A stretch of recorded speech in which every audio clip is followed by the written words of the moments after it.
नमस्कार दोस्तों, स्वागत है आप सभी का आज के सेशन के अंदर। दोस्तों, जैसा कि आपने पढ़ा होगा टॉपिक, आज हम हमारे यूपीएससी सीसेट एग्जाम के सभी फॉर्मूलाज एक सिंगल वीडियो के अंदर कवर करने की कोशिश करेंगे। देखो, जहां पर फॉर्मूलेज डिस्कस होंगे उसके साथ ही साथ मैं यहाँ पे एक एग्जाम्पल के माध्यम से आपको समझाता भी रहूंगा कि उन फॉर्मूलाज को आखिर अप्लाई कैसे करना है। तो हमारी कोशिश रहेगी कि क्विकली हम इन चीज़ों को एक बार रिवाइज कर लें। पढ़ी हमने सारी चीज़ें हैं, पर रिवीजन उनकी बहुत इंपॉर्टेंट है एंड वही हम आज के सेशन में करेंगे। इनफैक्ट देखो, जिस दिन आपका एग्जाम होगा 24 मई को, उस दिन भी आपको हो सकता है कि रिवीजन करनी हो, तो उस टाइम के ऊपर भी इन इंपॉर्टेंट फॉर्मूलाज की आप रिवीजन एक ही बार में यहाँ पे इस वीडियो के माध्यम से कर सकते हैं। बाकी देखो, इस पर्टिकुलर पीडीएफ को मैं आपको साथ शेयर कर दूंगा टेलीग्राम चैनल के ऊपर, ऋषभ शर्मा सर पीडब्ल्यू। यहाँ पर इसको आपको पीडीएफ भी मिल जाएगी जिसमें सारे फॉर्मूलाज यहाँ पे कवर्ड होंगे। एक एक करके स्टार्ट करते हैं। देखो, सबसे पहले हम नंबर सिस्टम के रिगार्डिंग थोड़ा बात करेंगे। फॉर एग्जाम्पल, एक नंबर है, मान लो ABCD, ठीक है। ये 4 डिजिट का नंबर है। अब इसमें एक होती है सबसे पहली A 1000 डिजिट, फिर 100 डिजिट, फिर आपकी 10 डिजिट, और आपकी जो D होगी वो यूनिट या 1 डिजिट, वंस डिजिट आप इसको यहाँ पे कह सकते हो, राइट। ये सारी बातें हमें पता है। अब इनको लिखने का तरीका देखो। जब हम बात करते हैं ना एक 2 डिजिट नंबर AB की, तो इसको कैसे लिख सकते हैं? 10A + B की फॉर्म में। ABC को लिखा जा सकता है 100A + 10B + C की फॉर्म में, और ABCD 4 डिजिट नंबर को लिख सकते हैं 1000A + 100B + 10C + D की फॉर्म में। तो इसको बोलते हैं हम expanded form of our expression, right. अब इसमें अगर हम बात करें, देखो ये तो हमने लिखना इसको सीखा, but at the same time आप लोग डेसिमल सिस्टम का मीनिंग जानते होंगे। डेसिमल सिस्टम में किसी भी नंबर को लिखना है तो आप 0 से लेकर 9 तक लिख सकते हैं। तो पॉइंट पता क्या बना? आपके पास जो भी डिजिट होगी वो हमेशा 0 से लेकर 9 के बीच में ही होती है। डिजिट का मतलब ही 0 से लेकर 9 के बीच में होना है। और अगर मान लो आपको बोल दे नॉन जीरो डिजिट, तो नॉन जीरो डिजिट में क्या आ जाएंगे? 1 से लेकर 9 तक, ठीक है। और एक्चुअली इस एक्सपेंडेड फॉर्म का यहीं पर मदद होती है। कैसे मदद होती है? आप यहां पे नोटिस करें, जैसे एक नंबर है 732, इसको अगर मुझे एक्सपेंड करके लिखना हो तो मैं कैसे लिखूंगा? ये जो डिजिट है ना, डिजिट, इसको उसकी प्लेस के साथ मल्टीप्लाई करूंगा। जैसे 7 था ना, ये 100 प्लेस पे था और डिजिट है 7, तो ये बना 7 × 100। फिर 3 जो है ये डिजिट है, 3 कहां पर है? 10 प्लेस के ऊपर, तो 3 × 10। ऐसे ही 2 जो है ये यूनिट प्लेस के ऊपर है, तो 2 × 1। तो 700 + 30 + 2 वो बन जाएगा कितना? 732, राइट। अब इसी से कॉन्सेप्ट आता है पहला हमारा फेस वैल्यू का और प्लेस वैल्यू का। जैसे आप 934 की बात कर रहे हो ना, फेस वैल्यू का मतलब क्या होता है? उसकी एक्चुअल वैल्यू डिजिट की। जैसे 934 में 9 की फेस वैल्यू आएगी 9, 3 की फेस वैल्यू आएगी 3, 4 की फेस वैल्यू आएगी 4। ये फेस वैल्यू, जो भी उसकी एक्चुअल वैल्यू होती है वही हम लिखते हैं। पर जब हम लिखते हैं प्लेस वैल्यू को, तो उस केस में क्या किया जाता है? प्लेस वैल्यू के अंदर हमारी डिजिट के साथ साथ उसकी पोजीशन के साथ भी उसको मल्टीप्लाई किया जाता है। जैसे अगर आपको 9 की प्लेस वैल्यू बतानी है, तो 9 की फेस वैल्यू जो कि 9 है मल्टीप्लाई बाय 100, यानी कि 9 की प्लेस वैल्यू हो जाएगी 900। ऐसे ही बात करें 3 की, 3 की प्लेस वैल्यू क्या आएगी? 3 × 10 30। 4 की प्लेस वैल्यू क्या आएगी? 4 × 1 विच बिकम्स 4। तो ये डिफरेंस होता है आपका फेस वैल्यू और प्लेस वैल्यू का। आगे आते हैं। ऐसे क्वेश्चंस के अंदर बहुत आराम से आप इनको इस्तेमाल कर सकते हो जो मैंने आपको एक्सपेंडेड फॉर्म बताया। हालांकि मुझे ऐसा लगता है कि ये क्वेश्चन करने के लिए आपको ऑप्शन ज्यादा इजी है, ठीक है ना। जैसे इस क्वेश्चन के अंदर अगर आपको अप्लाई करना हो ना, तो आप इनको एक्सपेंड करके लिख सकते हो। कैसे? जैसे यहां पे इसको क्या लिखोगे? मान लो आपने x मान लिया, इसको आप लिख लोगे x। ये 1x को क्या लिखोगे? 1x को एक्सपेंड करके लिखोगे 10 + x। ऐसे अगर हम बात करें 2x को क्या लिखोगे? 20 + x। ऐसे आगे नोटिस करो, ये क्या है? x3, x3 को क्या लिखोगे? 10x + 3। आगे क्या है? ये x1, इसको क्या लिखोगे? 10x + 1। और ये जो वैल्यू है ये इसके इक्वल टू आ जाएगी। इक्वल टू क्या आएगा? 200 + 10 + x। आप यहां पे इसको सॉल्व करना, आपको x की वैल्यू मिल जाएगी। ऐसे भी किया जा सकता है, पर इससे बढ़िया तरीका पता क्या है? आप डायरेक्टली ऑप्शन पुट करो, जहां पर LHS RHS के बराबर आया वो इक्वल बन जाएगा, वही आंसर होगा। जैसे अगर आप यहां पे ऑप्शन चेक करेंगे और आप जैसे 8 पुट करोगे ना, तो जैसे आपने 8 पुट किया, ये क्या बना? 8, 18, 28, 83, 81।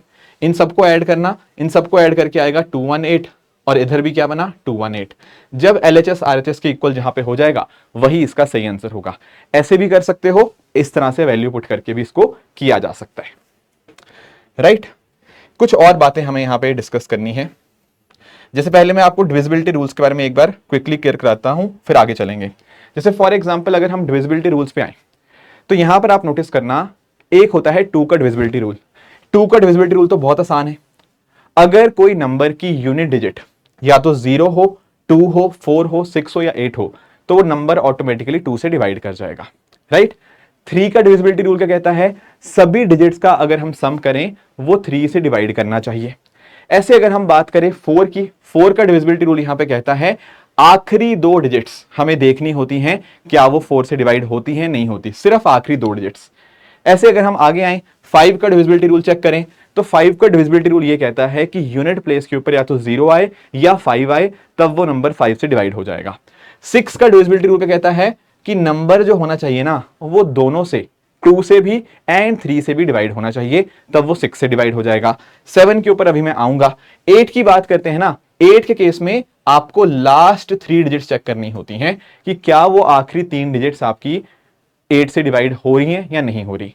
9 का डिविजिबिलिटी रूल क्या कहता है, सभी डिजिट्स का आप सम करो, अगर सभी डिजिट्स का सम 9 से डिवाइड कर रहा है तो नंबर 9 से डिविजिबल है, नहीं हो रहा तो नंबर 9 से डिविजिबल नहीं है।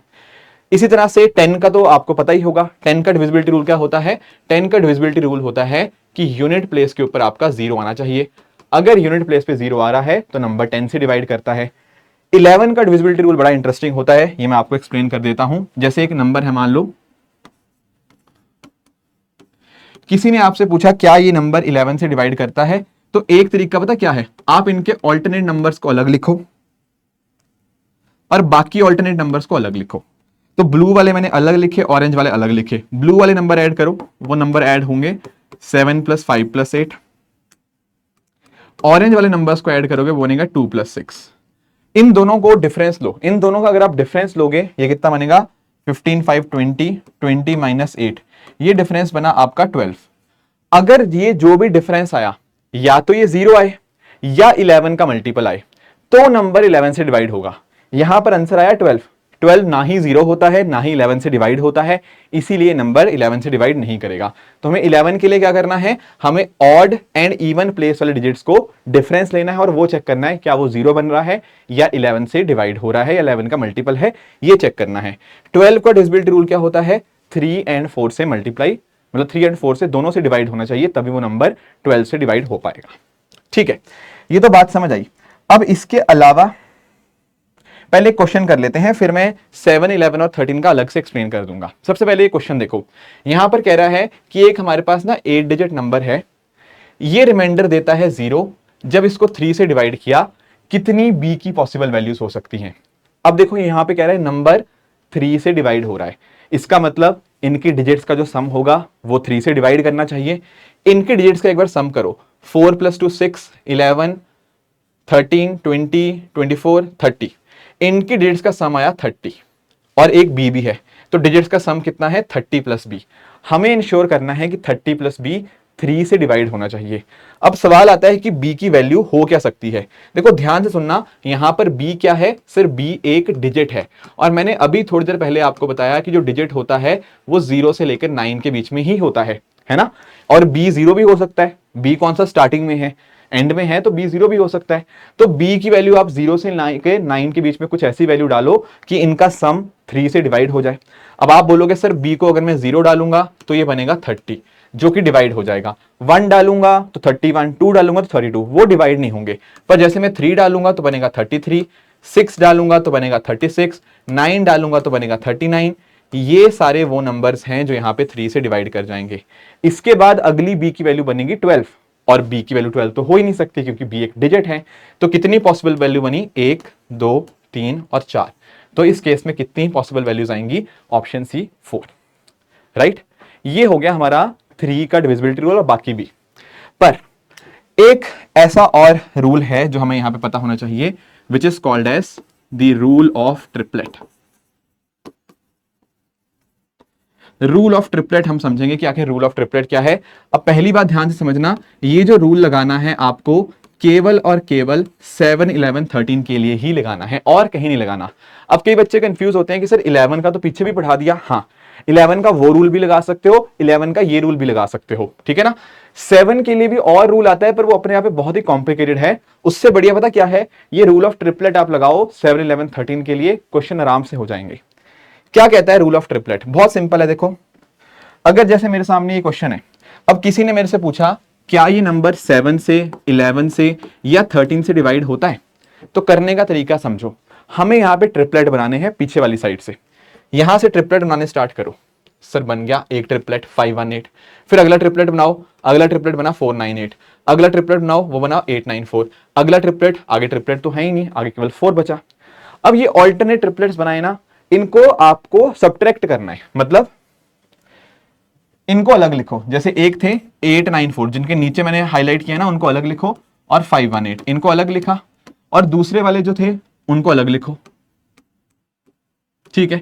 इनका डिफरेंस निकालो। इनका जब आप डिफरेंस निकालोगे ना, इनका डिफरेंस निकालने पे आपकी वैल्यू आएगी 910। अब आप सिंपली ये बताओ, क्या 910 7 से डिवाइड करता है? क्या ये नंबर 7 से डिवाइड होता है? जवाब है हाँ। तो 7 से डिवाइड करता है तो भाई ये नंबर भी 7 से डिवाइड करेगा। क्या 910 11 से डिवाइड होता है? नहीं, तो ये नंबर 11 से डिवाइड नहीं होगा। क्या 910 13 से डिवाइड होता है? यस, तो ये नंबर, इसका मतलब क्या हुआ, 7 और 13 से डिवाइड करेगा, पर 11 से नहीं करेगा। तो आपको ध्यान यही रखना है कि 7, 11, 13 के लिए हम रूल ऑफ ट्रिपलेट्स यहां पे लगाएंगे, ठीक है।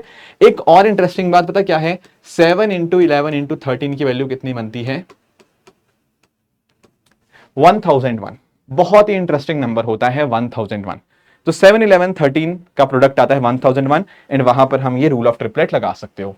इनफैक्ट ना यूपीएससी ने 2022 में नहीं 23 में क्वेश्चन पूछा था कि एक 6 डिजिट नंबर है XYZ XYZ, ये इनमें से किससे डिवाइड करेगा, 7 से, 11 से या 13 से?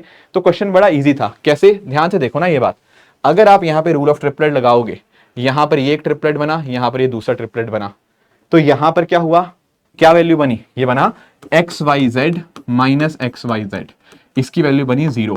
0 7 से भी डिवाइड करता है, 11 से भी करता है, 13 से भी करता है, इसीलिए जो नंबर है ये तीनों से डिवाइड कर जाएगा। 5 सेकंड का क्वेश्चन था, अगर आपको ये 7, 11, 13 का ट्रिपलेट रूल आता था, राइट। अच्छा, एक दो बातें और भी हैं। देखो, कुछ चीजें यहां पे मैंने और भी लिखी हुई हैं। सबसे पहली चीज पता क्या है, यहां पर देखो एबीसी, जो मतलब एक नंबर है एबीसी एबीसी, जैसे अभी देखा था ना, ये नंबर तीनों से डिवाइड करेगा, 7 से भी, 11 से भी, 13 से भी। इसका कारण पता क्या है? इसका कारण है एक्सपेंडेड फॉर्म, जो मैंने अभी आपको समझाई। जैसे एबीसी एबीसी को आप कैसे लिखोगे? अगर आप इसको एक्सपेंड करके लिखोगे ना, तो आपको पता क्या रियलाइज होगा, देखो मैं आपको समझा देता हूं। सी तो सी ही रहेगा, फिर बी लिखोगे आप 10B, ए को लिखोगे 100A, है ना। सी, ये वाला आगे जो सी है ये बनेगा 1000C, राइट। आगे बी लिखना होगा, तो बी क्या बनेगा आपका 10,000B, और ए क्या बनेगा आपका 1 लाख ए। जब आप इनको ऐड करोगे ना, आपको पता क्या मिल जाएगा, आपको बाहर बन जाएगा 1001, एंड पता क्या है, ये 1 लाख ए प्लस 100A, ये बनेगा 1 लाख 100A, ठीक है। ऐसे ही ये 10,000B प्लस 10B, 10,000 10B, तो पॉइंट पता क्या बनेगा, बाहर निकल के 1001 आ जाएगा। और जब एक बार बाहर 1001 आ गया, और मैंने आपको अभी बताया कि ये 7, 11, 13 तीनों से मल्टीप्लाई करके ही आता है, इसीलिए कोई भी नंबर अगर 6 बार रिपीट हो रहा है ना, मतलब एज इन की एबीसी एबीसी इस तरह से है, तो 7, 11, 13 से डिवाइड होना ही होना है, राइट। ऐसे कुछ और फेमस चीजें भी हैं, जैसे फॉर एग्जांपल ये देखो एबी एबी। अब देखो एबी एबी लिखना बड़ा इजी है। कैसे लिखो इसको? ए को क्या लिखोगे 1000A, बी को क्या लिखोगे 100B, ए को क्या लिखोगे फिर अगला 10A, और बी को लिखोगे B, ठीक है। तो ये कितना बन जाएगा, ये बन जाएगा 1010A प्लस 101B। अब यहां पे दोनों में से 101 कॉमन आ जाएगा, अंदर बचेगा 10A प्लस B। अब देख लो यहां पर जब 101 बाहर आ गया, तो इसका मतलब क्या हुआ, AB 101 से डिवाइड करना ही करना है, ठीक है ना। तो ऐसा नंबर हमेशा 101 से डिवाइड करता है। अब ऐसे नीचे वाला देखो, नीचे वाला क्या है, AB AB, AB AB, AB में क्या है, यहां पर देखो पता क्या है नंबर, ये नंबर 3, 7, 13 और 37 से डिवाइड होगा। ये 37 का कॉन्सेप्ट बड़ा इंटरेस्टिंग है, मैं आपको समझाता हूं। देखो, अगर आपने कभी नंबर देखा 111, कभी आपने नंबर देखा 222, कभी आपने नंबर देखा 333। इनको जरा फैक्टर करने की कोशिश करना, इनको तोड़ने की कोशिश करना, आपको रियलाइज होगा कि 37 इंटू 3 होता है 111, 222 होता है 37 इंटू 6, 333 होता है 37 इंटू 9। जो भी चीज ऐसे 3 बार रिपीट करती है ना, तो उसमें 37 से वो डिवाइड होती ही होती है। तो इसी तरह से यहां पे जैसे एक ट्रिपल ए था ना, देख लो, आप ये नोटिस करोगे हमेशा 3 और 37 से ये डिवाइड होना ही होना है, ठीक है। ऐसे ही मान लो कोई नंबर 6 बार रिपीट हो रहा है, तो वो भी 3, 7, 13 और 13 7 से डिवाइड होना ही होना है। तो इस तरह से आप इन चीजों को ध्यान में रख सकते हो। अब इसके ऊपर ना यूपीएससी ने 2-3 बार क्वेश्चन पूछा हुआ है, एग्जाम्पल 2024 में भी था। हालांकि इसको करने के 2 तरीके हैं, पर मैं फिर भी आपको समझा देता हूं। देखो, एक कॉन्सेप्ट पता क्या है कि यहां पर अगर आप इवन की पावर कुछ भी करते हैं, ये एक इवन नंबर है ना, इसकी पावर कुछ भी करते हैं वो आता है इवन। ये एक ऑड नंबर है, ऑड नंबर की पावर कुछ भी करते हैं वो आता है ऑड। इवन प्लस ऑड बनता है आपका ऑड। और जो ऑड नंबर होता है वो 2 से डिवाइड नहीं करता। अगर ये बात आपको पता है ना, तो आप रियलाइज करोगे कि बाकी सभी जगह लिखा हुआ है कि 2 से डिवाइड होगा, पर सिर्फ एक ऑप्शन में ऐसा लिखा हुआ है कि 2 से डिवाइड नहीं होगा। इसीलिए इसका आंसर आएगा ऑप्शन बी। ये तो आपने अगर थोड़ा ट्रिक का इस्तेमाल कर ली तो बन गया। अदरवाइज इसको करने का एक और तरीका भी है। क्या तरीका है? अरे भाई, जो मैंने अभी आपको समझाया। क्या समझाया सर आपने? देखो, मैंने आपको यही तो समझाया कि देखो, अगर कोई नंबर 3 बार आ रहा है, जैसे यहां पर ही आया, ये हमेशा 37 से डिवाइड होगा। तो इसको लिखने की कोशिश करो। ये 222 को क्या लिखोगे? 37 इंटू 6 की पावर 333। 333 को क्या लिखोगे? 37 इंटू 9 की पावर 22। ऐसे लिखोगे। अब देखो, 37 दोनों में कॉमन है, तो ऑब्वियसली ये नंबर 37 से तो डिवाइड करेगा ही।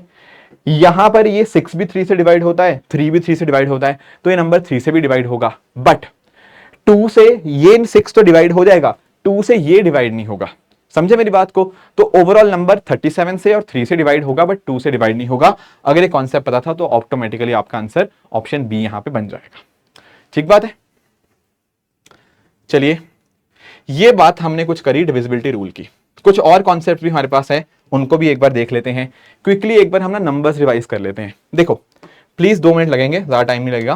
जैसे नंबर्स हमारे होते हैं 2 टाइप के, एक होते हैं रियल नंबर, एक होते हैं इमेजिनरी नंबर। रियल नंबर वो होते हैं जिनको हम लोग एक नंबर लाइन के ऊपर रिप्रेजेंट कर सकते हैं। जो नंबर्स को हम नहीं रिप्रेजेंट कर सकते उनको हम इमेजिनरी नंबर बोलते हैं, जैसे आयोटा वाले। तो वो हमें पढ़ने नहीं होते, यूपीएससी के सिलेबस में नहीं आते। यूपीएससी के सिलेबस में क्या है? Real number. रियल नंबर भी 2 तरह के हो सकते हैं, एक होते हैं रैशनल, एक होते हैं इररेशनल।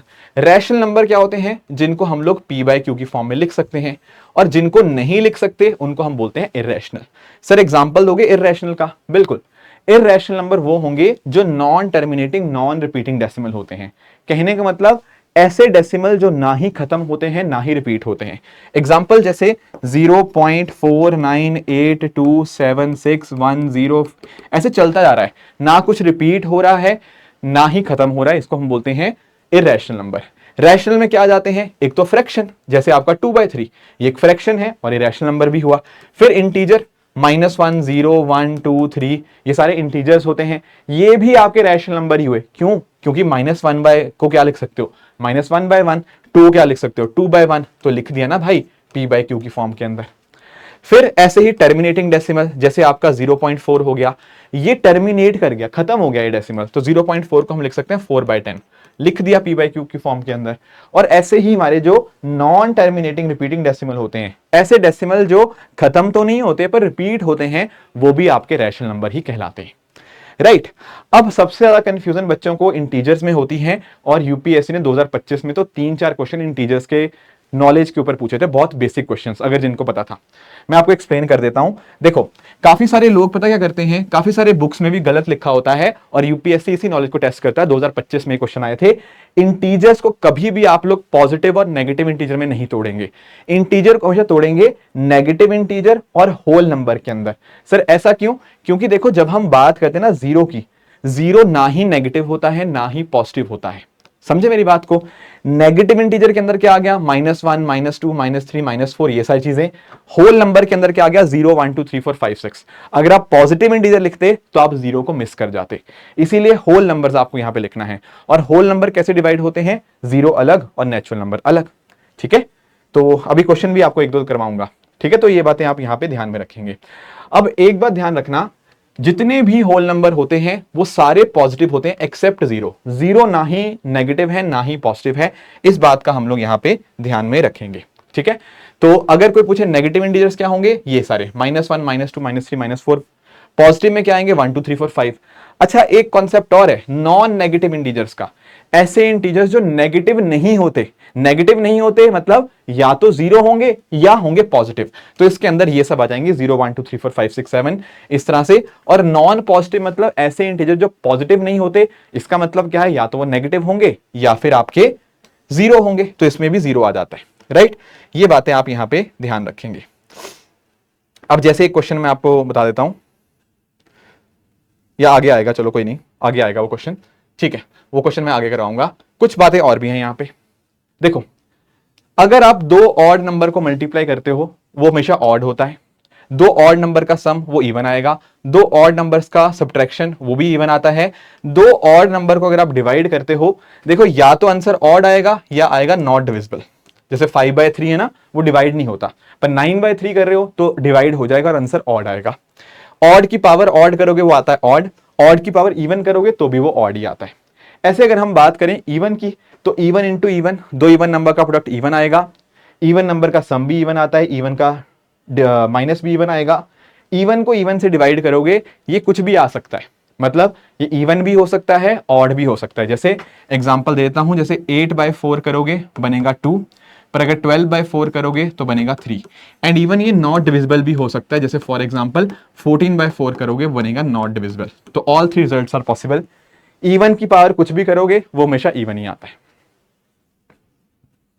अब यहां पे नोटिस करेंगे आप लोग कि इसी के कॉन्टेक्स्ट में यूपीएससी ने हमसे एक सवाल पूछा था 2024 के अंदर। अब इसमें आप नोटिस करना, यहां पर उसने बोला है कि 4 नंबर्स हैं, इनमें पी और क्यू ऑड हैं, आर और एस इवन है। अब देखो ये क्वेश्चन बहुत इजी था। कैसे, देखो ना इधर, यहां पर ना ये कोई नंबर बनेगा, पर हमें ना उसकी चिंता करने की भी जरूरत नहीं। आप यहां पे नोटिस कर रहे हो, यहां पर एस गिवन है, एस है even number. Even number Q से मल्टीप्लाई होके इवन बनेगा, जो भी ये इवन नंबर बना ये इसके साथ मल्टीप्लाई होके इवन बनेगा। मैंने अभी बताया ना, इवन को आप किसी भी नंबर से मल्टीप्लाई करो हमेशा इवन ही देता है। तो जब एस मल्टीप्लाई हो रहा है क्यू से तब भी इवन आ रहा है, ये इवन नंबर इसके साथ मल्टीप्लाई हो रहा है तब भी इवन ही आएगा, तो ये ऑटोमेटिकली इवन बन गया। इधर भी देखो, यहां एस इवन था, ये क्यू स्क्वायर चाहे इवन हो चाहे ऑड हो उसको ये मल्टीप्लाई करके इवन कर देगा, जो इवन नंबर यहां पे आया वो इसके साथ मल्टीप्लाई करके वो भी इवन हो जाएगा। So that is also correct. अब थर्ड वाले में ऐसा नहीं है, थर्ड वाले में ना ऐसे अलग से हमारे पास इवन नंबर मल्टीप्लाई में नहीं है, उसको चेक करना पड़ेगा। करो, यहां पे देखो क्यू क्या है, सर क्यू है हमारे सामने ऑड, आर क्या है, आर है इवन, ऑड प्लस इवन का square multiply odd plus even. इसको सॉल्व करेंगे, देखो ऑड और इवन का सम करो, ऑड और इवन को अगर आप ऐड करते हो ना वो आता है ऑड, ठीक है। और ऑड का स्क्वायर और ऑड प्लस इवन ये भी ऑड, तो ऑड का square odd, odd into odd क्या होता है ऑड, तो ये नंबर भी ऑड ही आएगा। इसीलिए यहां पे तीनों के तीनों स्टेटमेंट आपको करेक्ट देखने को मिल जाएंगे। ऐसे यहां पे आपको इनको अप्लाई करना है, राइट, ठीक है। बाकी कुछ और बातें ध्यान रखेंगे कि कोई भी रियल नंबर की अगर हम बात करें उसका स्क्वायर क्या होता है, नॉन नेगेटिव। आप ये नहीं कहेंगे कि किसी नंबर का स्क्वायर पॉजिटिव होता है, जरूरी नहीं है, जीरो भी हो सकता है, ठीक है ना। तो मिनिमम वैल्यू किसी भी स्क्वायर की क्या होती है, जीरो। वो कब होगी, जब नंबर खुद अपने आप में जीरो होगा, ठीक है। हाँ, अच्छा एक दो बातें और हैं। देखो कई बार ना क्वेश्चन आए हैं, 2024 में भी आया, 25 में भी आया। मान लो a प्लस बी, अगर आपको इसकी मैक्सिमम वैल्यू निकालनी है, मैक्सिमम वैल्यू सबसे बड़ी वैल्यू इसकी निकालनी है, तो आपको पता क्या करना होगा, सिंपली a को मैक्सिमम करो और b को मैक्सिमम करो। अगर आप दोनों नंबर्स को मैक्सिमम कर दोगे तो a प्लस बी की मैक्सिमम वैल्यू आ जाएगी। बट अगर आपको a प्लस बी की मिनिमम वैल्यू चाहिए तो उस केस में क्या करना होगा, a की मिनिमम वैल्यू लो, b की मिनिमम वैल्यू लो, तो ऑटोमेटिकली a प्लस बी की वैल्यू मिनिमम हो जाएगी। ये तो आसान था। दिक्कत आती है स्टूडेंट्स को a माइनस बी के अंदर। जैसे अगर मान लो a माइनस बी है, ठीक है ना, अगर हमें इसकी क्या करनी है, इसकी हमें मैक्सिमम वैल्यू लेनी है, तो आपको ध्यान रखना है कि प्लस साइन किसके आगे है। देखो a के आगे कोई साइन नहीं, मतलब a प्लस में है, b के सामने माइनस साइन है, तो आपको प्लस वाली चीज को मैक्सिमम करना है, जिसके आगे माइनस वाला साइन है उसको मिनिमम करना है। अगर प्लस वाली चीज मैक्सिमम करी, बी माइनस साइन वाली चीज मिनिमम करी, तो automatically a minus B maximize हो जाएगा। पर अगर मान लो हमें a माइनस बी की मिनिमम वैल्यू लेनी है तो यहां पर क्या करना है, प्लस वाली चीज को मिनिमम करना है और माइनस वाली चीज को मैक्सिमाइज करना है, तो a माइनस बी आपका मिनिमम हो जाएगा। सर एग्जाम्पल से बता सकते हो? हाँ जी बिल्कुल, एग्जाम्पल से बताएंगे। जैसे ये क्वेश्चन आया 2025 के अंदर, अब इसमें पूछा गया कि यार x की ये रेंज है, y की ये रेंज है, आप हमें x प्लस वाई की मैक्सिमम वैल्यू बताओ, x माइनस वाई की मिनिमम वैल्यू बताओ, उसका रेशो बताओ। अब देखो क्या करना है, x प्लस वाई की मैक्सिमम वैल्यू मैंने आपको बताया था, a प्लस बी को मैक्सिमम करना है तो a को मैक्सिमम, b को maximum. What is maximum value of x की मैक्सिमम वैल्यू है सर 8, y की मैक्सिमम वैल्यू कितनी है 7, तो x प्लस वाई की मैक्सिमम वैल्यू बनी 15।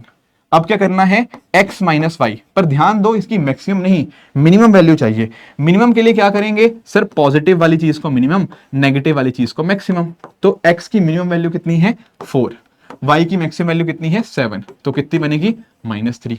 तो 15 बनी उसकी मैक्सिमम वैल्यू, -3 बनी उसकी मिनिमम वैल्यू, तो इसका रेशो क्या बनेगा 15 बाई -3, वो बनेगा -5, जो कि यहां पर ऑप्शन में नहीं है, तो इसके लिए इसका आंसर बन जाएगा option D is the right answer. ऐसे करने हैं क्वेश्चन, ठीक है, कर लेंगे। गुड, डिविजिबिलिटी रूल हमने पढ़ लिया यहां पे। अब आएंगे अगले कॉन्सेप्ट पे। अगला कॉन्सेप्ट है हमारा दोस्तों एवरेज के रिगार्डिंग। एवरेज आप जानते होंगे, कुछ नहीं करना है एवरेज के अंदर, it is nothing but sum of observation by number of observation. जैसे मान लो हमारे पास n ऑब्जर्वेशन है तो सबका सम कर दो, और कितने नंबर ऑफ ऑब्जर्वेशन है n से डिवाइड कर दो, ठीक है। तो ऐसे हम निकालते हैं इसको, हम लोग मीन भी बोल सकते हैं या सेंट्रल टेंडेंसी भी इसको यहां पे हम बोल सकते हैं, दैट इज कॉल्ड एवरेज। ठीक है सर, ठीक है, समझ गए। अब एक बात और ध्यान रखना, अगर मान लो आपकी कुछ एवरेज है, ठीक है, जैसे मान लो 1, 3 और 5 की आपने एवरेज निकाली, वो बना 3। अब मैंने पता क्या किया, हर एक नंबर को सेम चीज के साथ ऐड कर दिया। जैसे सब में 2 2 ऐड कर दिया, जैसे 1 था ना, इसमें 2 ऐड कर दिया, बन गया 3, 3 था इसमें 2 ऐड कर दिया, बन गया 5, 5 था इसमें 2 ऐड कर दिया, बन गया 7। सभी नंबर्स में सेम नंबर जब ऐड किया ना, तो एवरेज भी उतना ही ऐड हो जाएगी। तो पहले जो एवरेज 3 थी, अब एवरेज बढ़ के +2 होके 5 बन जाएगी।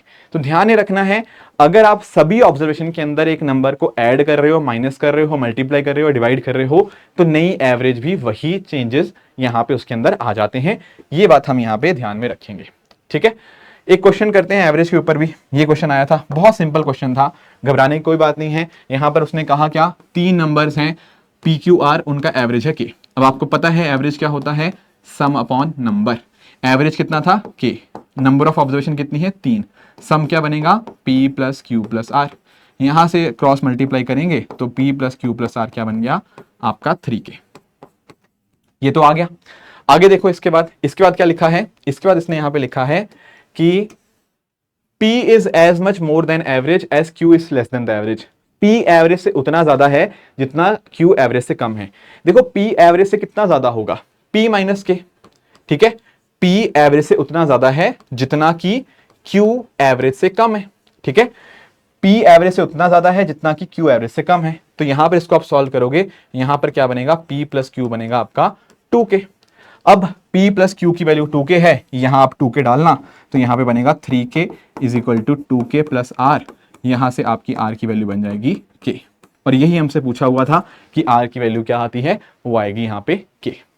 ऐसे करने हैं आपको एवरेज के क्वेश्चंस, ठीक है सर, हो जाएंगे। अच्छा, एक कॉन्सेप्ट और भी है, बड़ा ही इंटरेस्टिंग क्वेश्चन था, बहुत ही प्यारा क्वेश्चन कंसेप्ट के ऊपर था, यहां पे 2025 में पूछा गया। देखो ध्यान से देखो, यहां पे पूछा गया यहां पूछा गया सर टोटल 11 नंबर्स हैं हमारे पास, मिनिमम वैल्यू बताओ एवरेज की जब आपके जो नंबर्स हैं वो कंसेक्यूटिव मतलब साथ साथ में हैं, greater than equal to -5। Average की मिनिमम वैल्यू बतानी है। देखो एवरेज क्या होता है, sum of observation by number of observation. यहां नंबर तो 11 ही हैं, टोटल 11 नंबर्स हैं। अब हमें एवरेज को कम करना है। एवरेज कम कैसे हो पाएगी, जब हमारा सम कम होगा। सम कैसे कम होगा, जब नंबर सबसे छोटे हम ले पाएंगे। सबसे छोटे नंबर्स कैसे लेंगे, उसने बोला है नंबर -5 से बड़े हैं या -5 के इक्वल या उससे बड़े हैं और कंसेक्यूटिव है, तो -5 सबसे छोटा नंबर होगा। तो हम यहां पर लिखना स्टार्ट करेंगे -5 + -4, ऐसे टोटल 11 नंबर्स हम यहां पे लिखेंगे। जैसे ही मैंने यहां पे टोटल ये 11 नंबर्स यहां पे लिखे, यही 11 क्यों लिए, क्योंकि ये सबसे छोटे हैं ना, हाँ ये है टोटल वो 11 नंबर्स। अब इनका सम मैं निकालूंगा और उसको 11 से डिवाइड कर दूंगा, वही मेरा मिनिमम एवरेज है। इन सबका सम करोगे तो नंबर्स कट जाएंगे। देखो इधर -5 5 से कट गया, 4 -4 से, -3 3 से, ये सब कट गए, इसकी वैल्यू बनी 0। तो मिनिमम वैल्यू कितनी बनेगी यहाँ पे 0 इस केस के अंदर। सेकंड स्टेटमेंट देखो, minimum value of product of numbers when they are consecutive non negative integers. अभी मैंने आपको बताया नॉन नेगेटिव इंटीजर्स के बारे में। नॉन नेगेटिव इंटीजर कहां से शुरू होते हैं? 0 से। ऐसे नंबर जो नेगेटिव नहीं होते। अगर उनका प्रोडक्ट मिनिमम करना है तो जितने छोटे नंबर होंगे उतनी अच्छी बात है। तो सबसे छोटा नंबर तो 0 ही है, तो 0 1 ऐसे टोटल 11 नंबर हमें लेने हैं। तो 0 से लेकर 10 को मल्टीप्लाई करोगे, ये तो वैल्यू 0 ही आएगी। तो ये भी 0, ये भी 0, दोनों वैल्यूज यहां पे बराबर हैं, इसलिए आंसर क्या बनेगा? Option C will be the correct answer, right. इसके अलावा आपके एवरेज का एक और फॉर्मूला है। देखो कई बार पता क्या होता है, एवरेज के क्वेश्चंस के अंदर ऐसे भी आते हैं जहां पर हम कुछ गलतियां कर देते हैं। गलतियां मतलब कि मान लो हमने कुछ क्लास के बच्चों की एवरेज निकालनी थी, पर एक के मार्क्स जो कि 23 थे, हमने उनको गलती से 32 लिख दिया। तो पॉइंट आता है कि नई एवरेज कितनी होगी। तो कोई घबराने वाली बात नहीं है, उसके लिए बहुत ही सिंपल सा कॉन्सेप्ट है, विच इज नथिंग बट, अगर आपको करेक्ट एवरेज चाहिए तो आप पता क्या करेंगे, आपकी जो भी इनकरेक्ट एवरेज थी उसके अंदर करेक्ट मार्क्स को ऐड करेंगे, इनकरेक्ट मार्क्स को मल्टीप्लाई कर देंगे, divide by number of observation. कहने का मतलब बहुत सिंपल सा है। देखो आप अपनी लाइफ में गलतियां कब सुधारते हो? गलतियों को, जो गलत चीज है उसको हटा देते हो, सही चीज को जोड़ लेते हो, यही करना है ना। तो करेक्ट मार्क्स को जोड़ लिया, इनकरेक्ट मार्क्स को माइनस कर दिया, तो हमारे पास करेक्ट एवरेज यहां पे निकल के आ गई। एग्जाम्पल से बताऊं, ये देखो इधर, यहां पर ये था क्वेश्चन कि हमने ऐसा नोटिस किया कि 18 ऑब्जर्वेशंस का जो एवरेज आया था वो था 124, पर गलती पता क्या हुई, हमने गलती से दो ऑब्जर्वेशन को ले लिया 46 और 82, जबकि लेना कितना था 64 एंड 28। तो करेक्ट एवरेज क्या होगा? सिंपल है, देखो मैंने आपको क्या बताया, करेक्ट एवरेज कैसे निकालेंगे। सर पहले देखो गलत एवरेज कितनी थी 124, उसमें अब सही चीजों को जोड़ना है। सही चीजें क्या है? 64 एंड 28, इनको जोड़ना है। और गलत चीजें क्या थी? 46 एंड 82, उनको माइनस करना है, divide by total number of observation. Total number of observation है हमारे पास 18, बस इसकी वैल्यू निकालनी है। कितना बना ये? 124। इसको आप सॉल्व करेंगे, ये बनेगा -36/18, वो बन जाएगा आपका 124 - 2, which is nothing but 122। Option D यहां पे इस तरह से सॉल्व हो जाएगा। ऐसे करने हैं आपको ये मिस्टेक्स वाले क्वेश्चंस, ठीक है। तो ये बात होगी दोस्तों हमारी एवरेज के कॉन्टेक्स्ट के अंदर। अच्छा, एक कॉन्सेप्ट आखिरी और बचा है एवरेज के अंदर, वो ये है कि अगर मान लो नंबर्स हमारे एपी में हैं, अगर हमारे नंबर्स एक अरिथमेटिक प्रोग्रेशन में है, अरिथमेटिक प्रोग्रेशन मतलब जहां पे डिफरेंस कॉमन होता है, वहां पर एवरेज निकालने का एक शॉर्टकट है। क्या है वो shortcut? Average is nothing but first term plus last term by 2। Example देखो, यहां पर ये 5 नंबर्स थे 7 9 11 13 15। अब इनमें डिफरेंस कॉमन है, इनमें 2 2 2 2 का अंतर है, तो ये एपी में है। तो अगर मुझे यहां पर इनका एवरेज निकालना हो तो इसमें पता क्या कर सकता हूं, simply 7 + 15/2 which is nothing but 11। या तो ऐसे कर लो, या आप ये देख लो इनकी मिडल टर्म कौन सी है, जो इनकी मिडल टर्म होती है ना वही इनकी एवरेज बन जाती है, तो यहां पर एवरेज 11 आ जाएगी।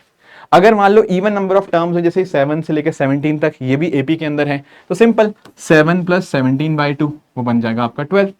या फिर आप ऐसा कर लो, यहां दो दो मिडल टर्म है, इनका एवरेज निकाल लो, दो मिडल टर्म्स का एवरेज कितना आ जाएगा आपका 12 बन जाएगा यहां पर इस केस के अंदर। तो ऐसे भी आप यहां पे इन क्वेश्चंस को कर सकते हो।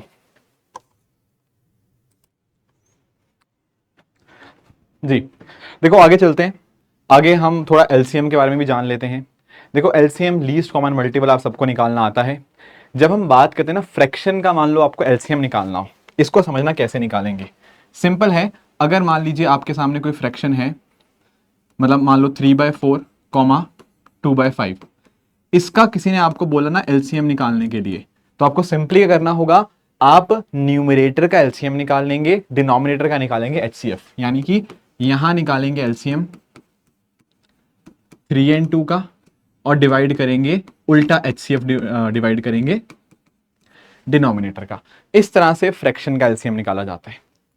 फिर देखो कई बार ना बच्चों को समझ नहीं आता कहां पर एलसीएम लगाना है। देखो एग्जांपल आपको देता हूं, जैसे उसने मान लो बोला, या मान लो इधर बोला कि कोई ऐसा नंबर बताओ जो 3 से भी, 4 से भी, 5 से भी डिवाइड हो और सबसे छोटा हो। तो अगर कोई नंबर 3 4 5 तीनों से डिवाइड हो रहा है मतलब उन तीनों के टेबल में आ रहा होगा, उनका मल्टीपल होगा। और क्योंकि जब सबसे छोटा नंबर पूछ रहा है तो it is asking for the least common multiple. ठीक है, पर कई बार पता क्या करता है, वो आपसे पूछता है कि यार अगर मान लो वो 3 नंबर से डिवाइड करे तो तीनों से रिमाइंडर आर छोड़े। जैसे एग्जांपल देता हूं, यहां पर आप नोटिस करना, जैसे ये क्वेश्चन है। अब इस क्वेश्चन में उसने क्या पूछा कि ऐसा एक नंबर बताओ जो कि 4 डिजिट का नंबर हो, जब हम उसको 3 4 5 एंड 6 चारों से डिवाइड करें तो 2 का रिमाइंडर आना चाहिए। देखो अगर आपसे सिंपल पूछता ना कि ऐसा नंबर बताओ तो चारों से डिवाइड हो जाए, तो वो चारों से डिवाइड होने वाला नंबर कुछ और नहीं, इन चारों का एलसीएम होता। और जैसे आप इन चारों का एलसीएम निकालेंगे वो आएगा 60। मतलब 60 एक ऐसा नंबर है जो चारों से डिवाइड हो रहा है। पर हमें देखना है 4 डिजिट नंबर। तो अगर हमें 4 डिजिट नंबर देखना है, आप इसको चेक कर लो। आप इसको ऐसे भी नोटिस कर सकते हो कि 60 पहला नंबर है, अगला नंबर इसका 60 का मल्टीपल 120, फिर 180, 240, ये सारे नंबर आएंगे। और ऐसे ही जो 4 डिजिट नंबर आएगा ना वो आएगा 1020। ठीक है, ये सबसे छोटा ऐसा 4 डिजिट नंबर होगा जो इन चारों से डिवाइड हो जाएगा इसके एलसीएम के टेबल में जो आ रहा है। ठीक है, पर हमें यहां पे इनसे डिवाइड नहीं करना, हमें 2 का रिमाइंडर भी चाहिए। तो आपको सिंपली करना है इस 1020 में आपको 2 ऐड कर देना, क्योंकि 2 का रिमाइंडर चाहिए। तो वो आंसर बनेगा 1022, जो कि ऑप्शन नंबर बी हो जाएगा। या तो ऐसे कर लो, अदरवाइज आप पता क्या कर सकते हो, यहां पर अपने ऑप्शंस भी यहां पे चेक कर सकते हो। आपको ऐसा नंबर देखना है जो सबसे छोटा हो तो ऑप्शन से स्टार्ट करो, पर सबसे छोटे वाले ऑप्शन से स्टार्ट करना। जैसे इस केस में ऑप्शन सबसे छोटा है 1012, इसको चेक करो क्या ये 3 4 5 6 से रिमाइंडर 2 दे रहा है। जवाब है नहीं।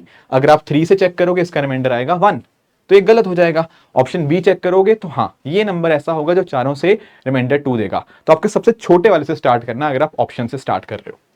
इसके साथ साथ अगर हम बात करें, अगर मान लो क्वेश्चन में ऐसा कुछ लिखा है कि 4 घंटियां बज रही हैं, 1 घंटी बज रही है हर 5 सेकंड पे, 1 घंटी बज रही है 6 सेकंड पे, 1 घंटी बज रही है 8 सेकंड पे, 1 घंटी बज रही है 10 सेकंड पे, चारों इकट्ठी कब बजेंगी। तो ये भी एलसीएम ही पूछ रहा है, क्योंकि वो उनके मल्टीपल में आएंगे तो आपको लीस्ट कॉमन मल्टीपल देखना होगा। कई बार पता क्या होता है, वो ऐसे भी पूछता है कि मान लो एक नंबर ऐसा बताओ जो रिमाइंडर छोड़े एबीसी, ठीक है ना, जब आप अलग अलग नंबर से डिवाइड करो। इसका मतलब क्या है, आप इधर देखना यहां पे। जैसे फॉर एग्जांपल ये क्वेश्चन था ये वाला, यहां पर इसमें पूछा पता क्या गया कि ऐसा एक 4 डिजिट का नंबर बताओ जो इन चारों से डिवाइड होने के बाद रिमाइंडर दे 1347। मतलब 3 से रिमाइंडर दे 1, 5 से रिमाइंडर दे 3, 6 से रिमाइंडर दे 4, 9 से रिमाइंडर दे 7। अगर आपको सबसे पहले तो ऐसा नंबर देखना था जो चारों से डिवाइड करता हो, तो सिंपल आप उसका लीस्ट कॉमन मल्टीपल निकालना। जैसे आप इनका लीस्ट कॉमन मल्टीपल निकालोगे वो आपका कितना बनेगा, वो आएगा 90। 90 है एलसीएम इनका, पर हमें एलसीएम नहीं चाहिए, हमें चाहिए 4 डिजिट नंबर। तो इनके टेबल में सबसे छोटा 4 डिजिट नंबर देखो जो कि 90 के टेबल में आए, वो आएगा 1080। 1080 एक ऐसा नंबर होगा जो इन चारों से डिवाइड करेगा, पर हमें चारों से डिवाइड नहीं करवाना, हमें चारों से कुछ कुछ रिमाइंडर चाहिए। कितना, 3 से 1, 5 से 3, 6 से 4, 7 से 9 से 7। आप देख रहे होंगे सब में 2 2 2 2 का डिफरेंस है। तो एक्चुअल में जो फाइनल नंबर आएगा वो 1080 से 2 कम होगा, यानी कि it will be nothing but 1078। And option C हमारा यहाँ पे करेक्ट बन जाएगा। ऐसे निकालेंगे हम चीजों का एलसीएम।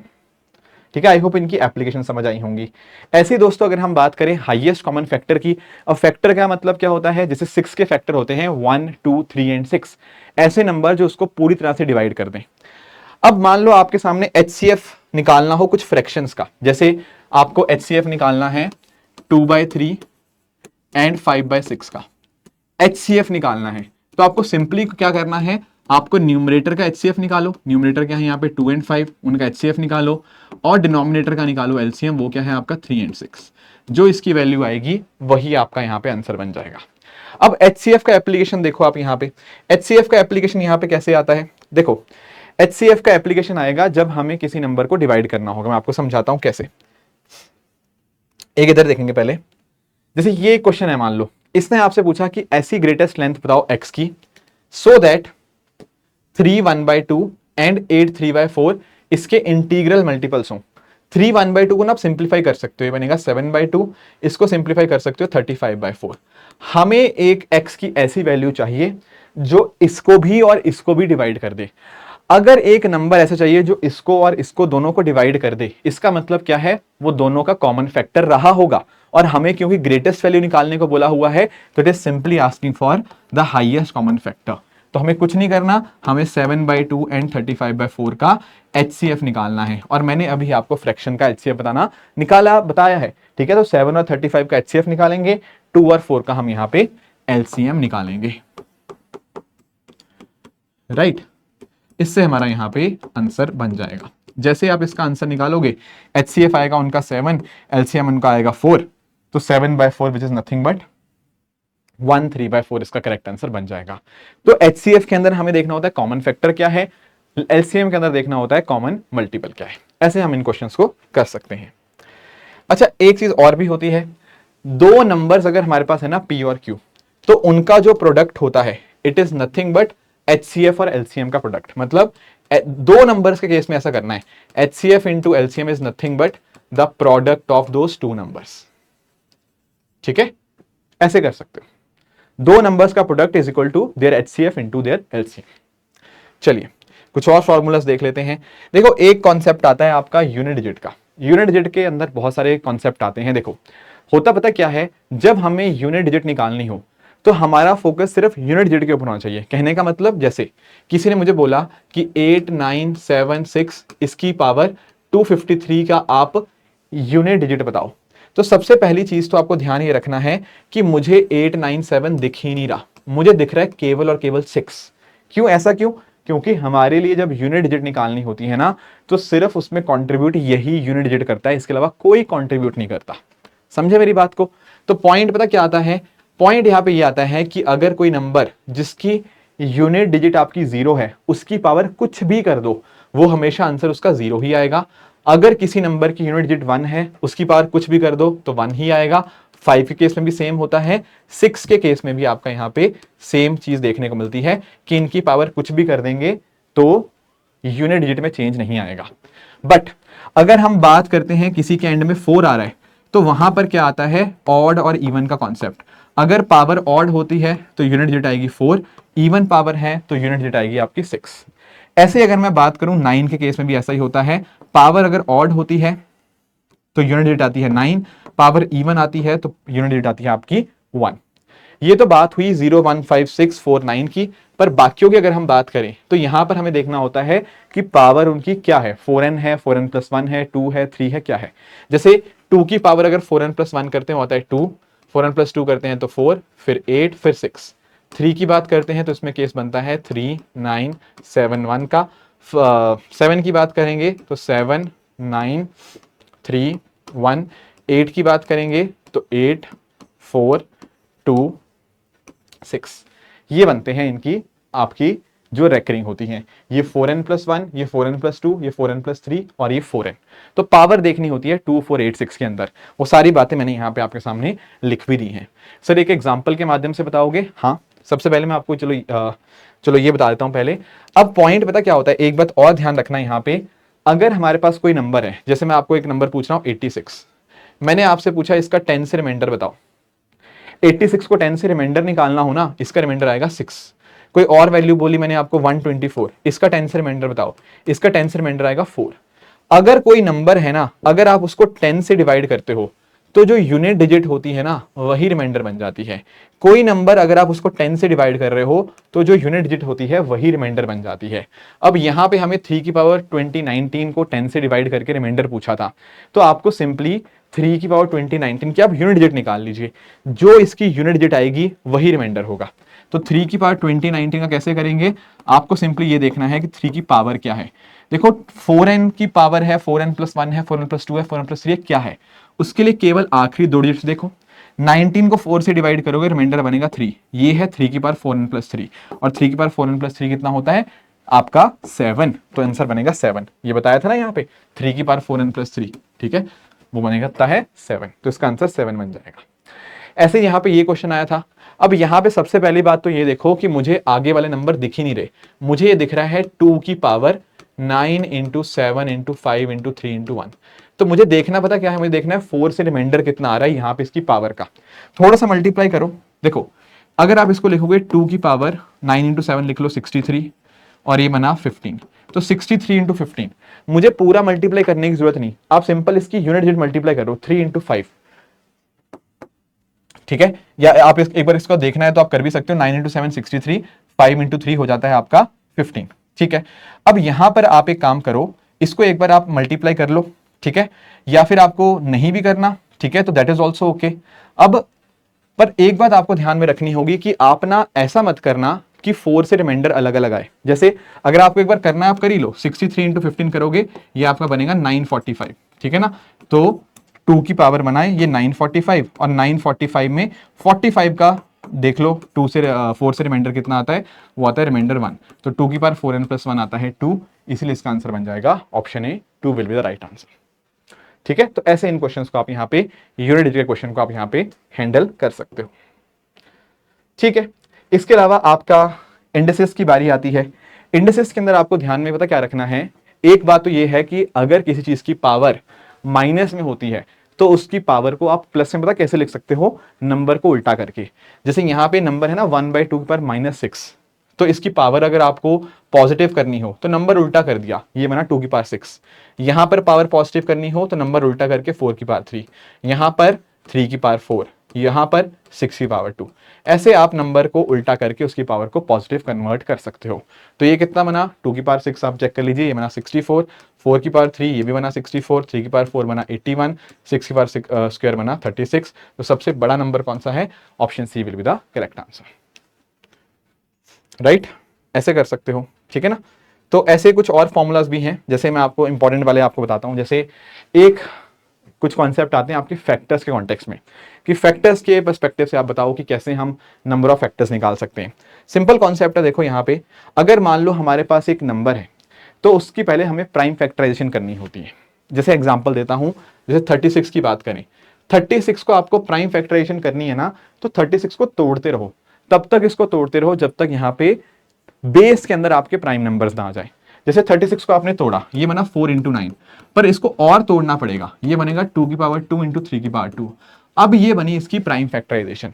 एक बार इसकी प्राइम फैक्टराइजेशन आ चुकी है तो नंबर ऑफ फैक्टर निकालना बहुत आसान है। कैसे, पावर +1, इसकी पावर कितनी थी 2, तो इस 2 में +1 करो 3, यहां पे पावर 2 थी तो 2 में +1 करो +1, तो इसके 2 + 1 इन 2 + 1, टोटल नंबर ऑफ फैक्टर इसके कितने हो जाएंगे, 9 टोटल इसके यहाँ पे फैक्टर हो जाएंगे।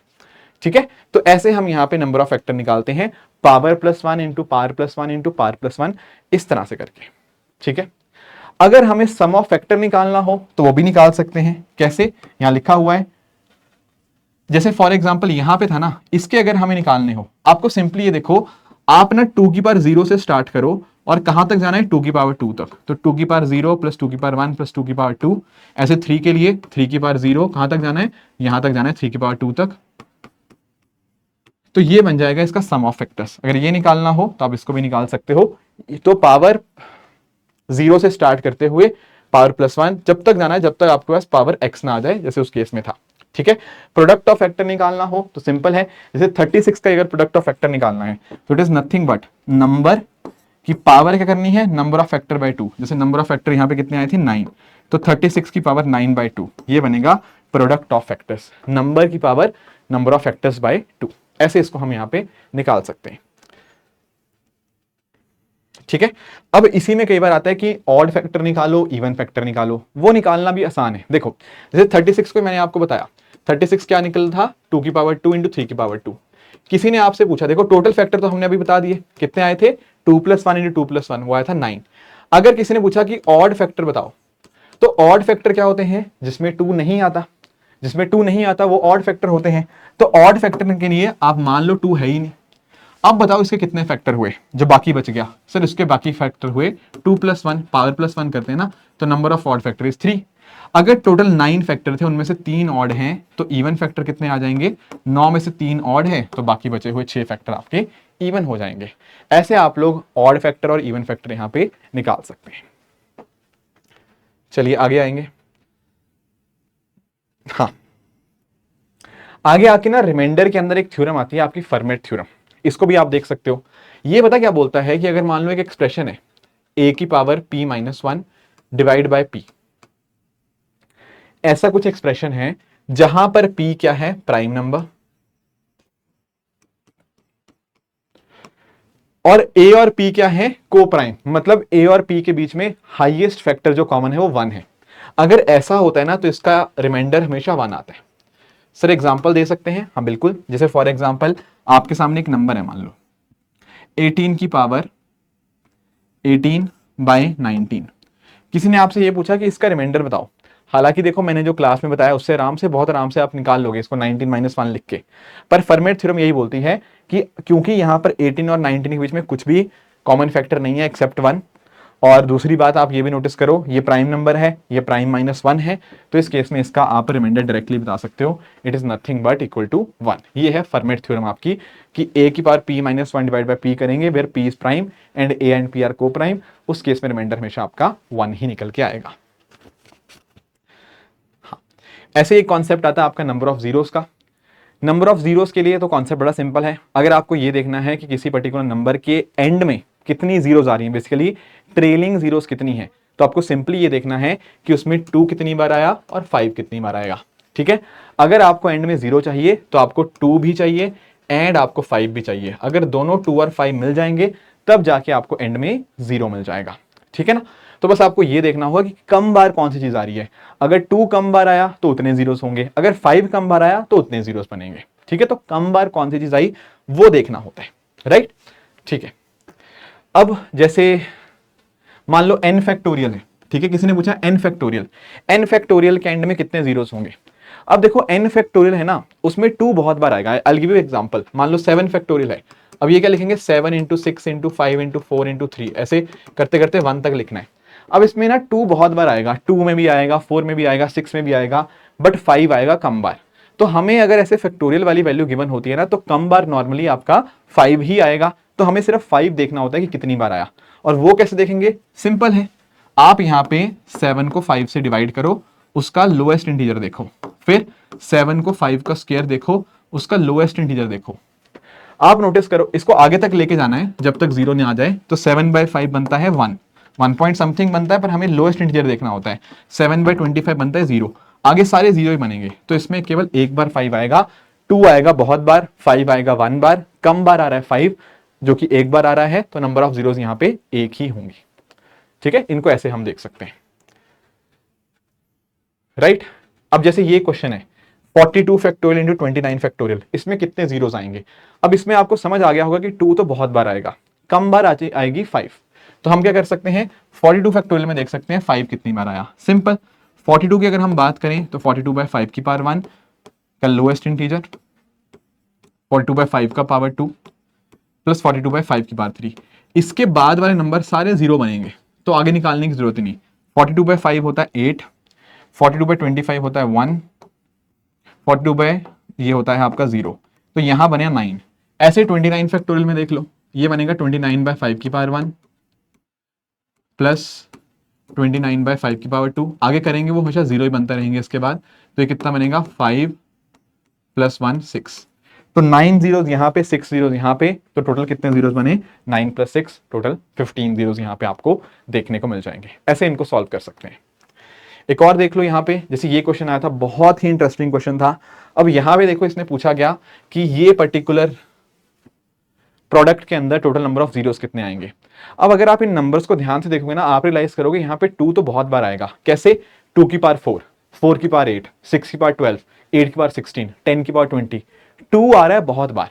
पर 5 कहां पे आएगा, 5 आएगा कम बार, पर कहां पे आएगा, देखो 5 आएगा एक तो 5 की पावर 10 में, एक 10 की पावर 20 में, एक 15 की पावर 30 में, एक 20 की पावर 40 में, और एक 25 की पावर 50 में। बस इसके अलावा कहीं पर 5 नहीं आएगा।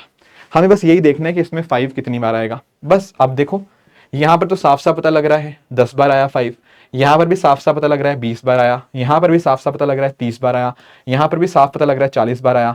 पर यहां पर अगर हम बात करेंगे ना, यहां इंटरेस्टिंग है, 25 को ना हम लिख सकते हैं 5 × 5, है ना।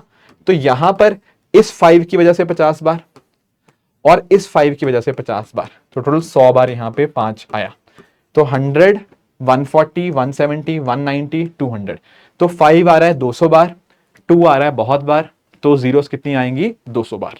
ठीक है, तो 200 हमारा यहां पे करेक्ट हो जाएगा। ठीक है, देखो इसके अलावा ना कुछ और आपके फॉर्मूलेज हैं, पर हालांकि मैं चाहूंगा कि आप इनमें से कुछ याद रखें, सारे याद करने की जरूरत नहीं है। जैसे अगर हम बात करें पहले n नेचुरल नंबर का सम निकालना हो, किसी ने आपसे पूछा ना 1 + 2 + 3 + 4, ये पहले n नेचुरल नंबर है, पहले 4 नेचुरल नंबर हैं, इन पहले n नेचुरल नंबर का सम कितना होता है n × n + 1/2। तो सिंपल यहाँ पे n की वैल्यू 4 डालना, 4 × 5/2, आपका आंसर 10 बन जाएगा। तो पहले n नेचुरल नंबर का सम आता है n × n + 1/2। पहले n ऑड नंबर का सम आता है n², जैसे 1, 3 और 5, ये पहले 3 ऑड नंबर्स हैं, इनका सम कितना आएगा 9, जो कि होता है 3 का स्क्वायर। ठीक है, तो पहले n ऑड नंबर का स्क्वायर n², पहले n इवन नंबर का स्क्वायर n × n + 1, ये याद रख सकते हो। इसके अलावा एक बात और ध्यान रखना, वो है ये वाली, अगर sum of squares of first n natural number, मतलब जैसे ये है 1 + 4 + 9 + 16, ये पहले 4 नेचुरल नंबर के स्क्वायर का सम है, तो यहां पर आप फॉर्मूला लगा सकते हो n × n + 1 × 2n + 1/6, n की वैल्यू 4 डालना, तो इनका सम आपके सामने आ जाएगा। ऐसे एक ये भी ध्यान रख सकते हो क्यूब्स का सम, पहले n नेचुरल नंबर के क्यूब का सम, मतलब किसी ने पूछा 1 + 8 + 27 + 64, ये पहले 4 नेचुरल नंबर का क्यूब है, इनका सम निकालने के लिए n × n + 1/2 का होल स्क्वायर आप कर सकते हो and you will get the sum of cubes. बाकी देखो इतने इंपॉर्टेंट नहीं है, इन चारों का ही आप ध्यान में रखिएगा। बाकी देखो इसके अलावा तो परसेंटेज की मैं बात करूं, ये तो बहुत इजी कॉन्सेप्ट है। कह रहा है कि अगर किसी नंबर को हमने x% बढ़ाया, फिर उसको x% कम किया, तो कितना परसेंटेज चेंज आया। देखो इसका फॉर्मूला होता है x²/100, पर ये याद रखने की कोई जरूरत नहीं है, मैं आपको सिंपल एग्जांपल देता हूं। मान लो एक नंबर था आपके पास 100, ठीक है, स्टार्टिंग नंबर, मान लो आपने उसको 10% बढ़ाया, 10% बढ़ाने का मतलब उसकी वैल्यू 110% होगी। फिर आपने क्या किया, मान लो उसको 10% कम कर दिया, 10% कम करने का मतलब उसकी वैल्यू अब 90% हो चुकी है। तो अब खुद देखो इसकी फाइनल वैल्यू कितनी आई, आप इधर देखो ना, इधर देखो 100 से 100 कट गया, 0 से 0 कट गया, 0 से 0 कट गया, इसकी फाइनल वैल्यू बनी कितनी आपकी 99। स्टार्टिंग में वैल्यू 100 थी, अब वैल्यू बनी 99, कितने परसेंट का डिक्रीज आया, 1% का। फॉर्मूला में आप इसमें 10 डालोगे तो 10²/100 वो 1% ही बनेगा, पर उससे आसान मैंने आपको यहाँ पे करना सिखाया हुआ है, कोई फॉर्मूला याद करने की जरूरत नहीं। स्टार्टिंग वैल्यू 100 मानो, 10% बढ़ने का मतलब 110% होना, 10% कम होने का मतलब वैल्यू 90% होना, सिंपल। और ये भी यही फॉर्मूला है कि अगर मान लो एक नंबर को आपने x% इंक्रीज किया, फिर आपने उसको y% बढ़ा दिया, फिर से ये फॉर्मूला याद करने की कोई जरूरत नहीं है। देखो अगर आपके पास एक नंबर था 100, पहले आपने उसको 10% बढ़ाया, 10% बढ़ाने का मतलब उसकी वैल्यू 110% होगी, फिर मान लो आपने उसको 20% और बढ़ा दिया, अगर आपने उसको 20% और बढ़ाया तो उसकी वैल्यू 120% होगी। तो फाइनल वैल्यू कितनी आई यहाँ पे, आप बोलोगे यहाँ पे सर देखो यहाँ पर 100 से 100 कट जाएगा, 0 से 0 कट गया, 0 से 0 कट गया, ये बना कितना 132। तो 100 वाली चीज 132 की हो गई है, तो 32% का यहाँ पे इंक्रीज हुआ है। ऐसे कर सकते हो, अदरवाइज फॉर्मूला करो 10 20 10 20/100, तो 10 + 20 + 2, तो यही वैल्यू आ जाएगी 32। ये कॉन्सेप्ट से पता है कितना मर्जी नंबर आ जाए, 4 बार ऐड करे, 5 बार ऐड करे, कुछ भी करे, इस फॉर्मूला से हमेशा आंसर आएगा, राइट। तो परसेंटेज के क्वेश्चन आप ऐसे हैंडल कर सकते हो। फिर एक आपके आते हैं परसेंटेज के अंदर इनकम या एक्सपेंडिचर वाले प्रॉब्लम्स। यहां पर क्या होता है, वो कई बार बोलता है कि मेरी इनकम इससे 10% ज्यादा है, तो बताओ उसकी मेरे से कितनी कम हुई। देखो सिंपल है, अगर मेरी इनकम 100 है और मेरे दोस्त की इनकम 110, मतलब इसकी वैल्यू मेरे से 10% ज्यादा, हाँ बिल्कुल ठीक है। पर कोई आपसे पूछे कि आपकी कितनी कम है इससे, तो वो 10% कम नहीं होगी। वो कैसे बताएंगे, आप सिंपल देखो, आपकी कितनी कीमत कम है, कितनी इनकम कम है, 10, किसके ऊपर, 110 के ऊपर, तो इसकी जब आपको वैल्यू निकालनी होगी, ये आएगी 100/11, यानी कि वो बनेगी 9.09%। तो अगर आपकी इनकम मेरे से 10% ज्यादा है, आप इसको ऐसे बोल सकते हो, या फिर ऐसे भी बोल सकते हो कि मेरी इनकम आपसे 9.09% आपकी कम है, ठीक है ना। तो ये मत सोचना कि कोई नंबर मेरे से 10% बड़ा मतलब मैं उससे 10% छोटा ना, ऐसे नहीं होता, राइट। ठीक है, ऐसे कई बार होता है ना, कई बार बात करता है पॉपुलेशन बढ़ने की या पॉपुलेशन कम होने की, ये तो बहुत ही सिंपल कॉन्सेप्ट है, यही मैंने आपको बताया। जैसे मान लो आज एक कंट्री की पॉपुलेशन है 100, अब किसी ने बोला कि पहले साल 10% बढ़ी, तो कोई बात नहीं, 10% बढ़ने का मतलब वैल्यू 110% होना।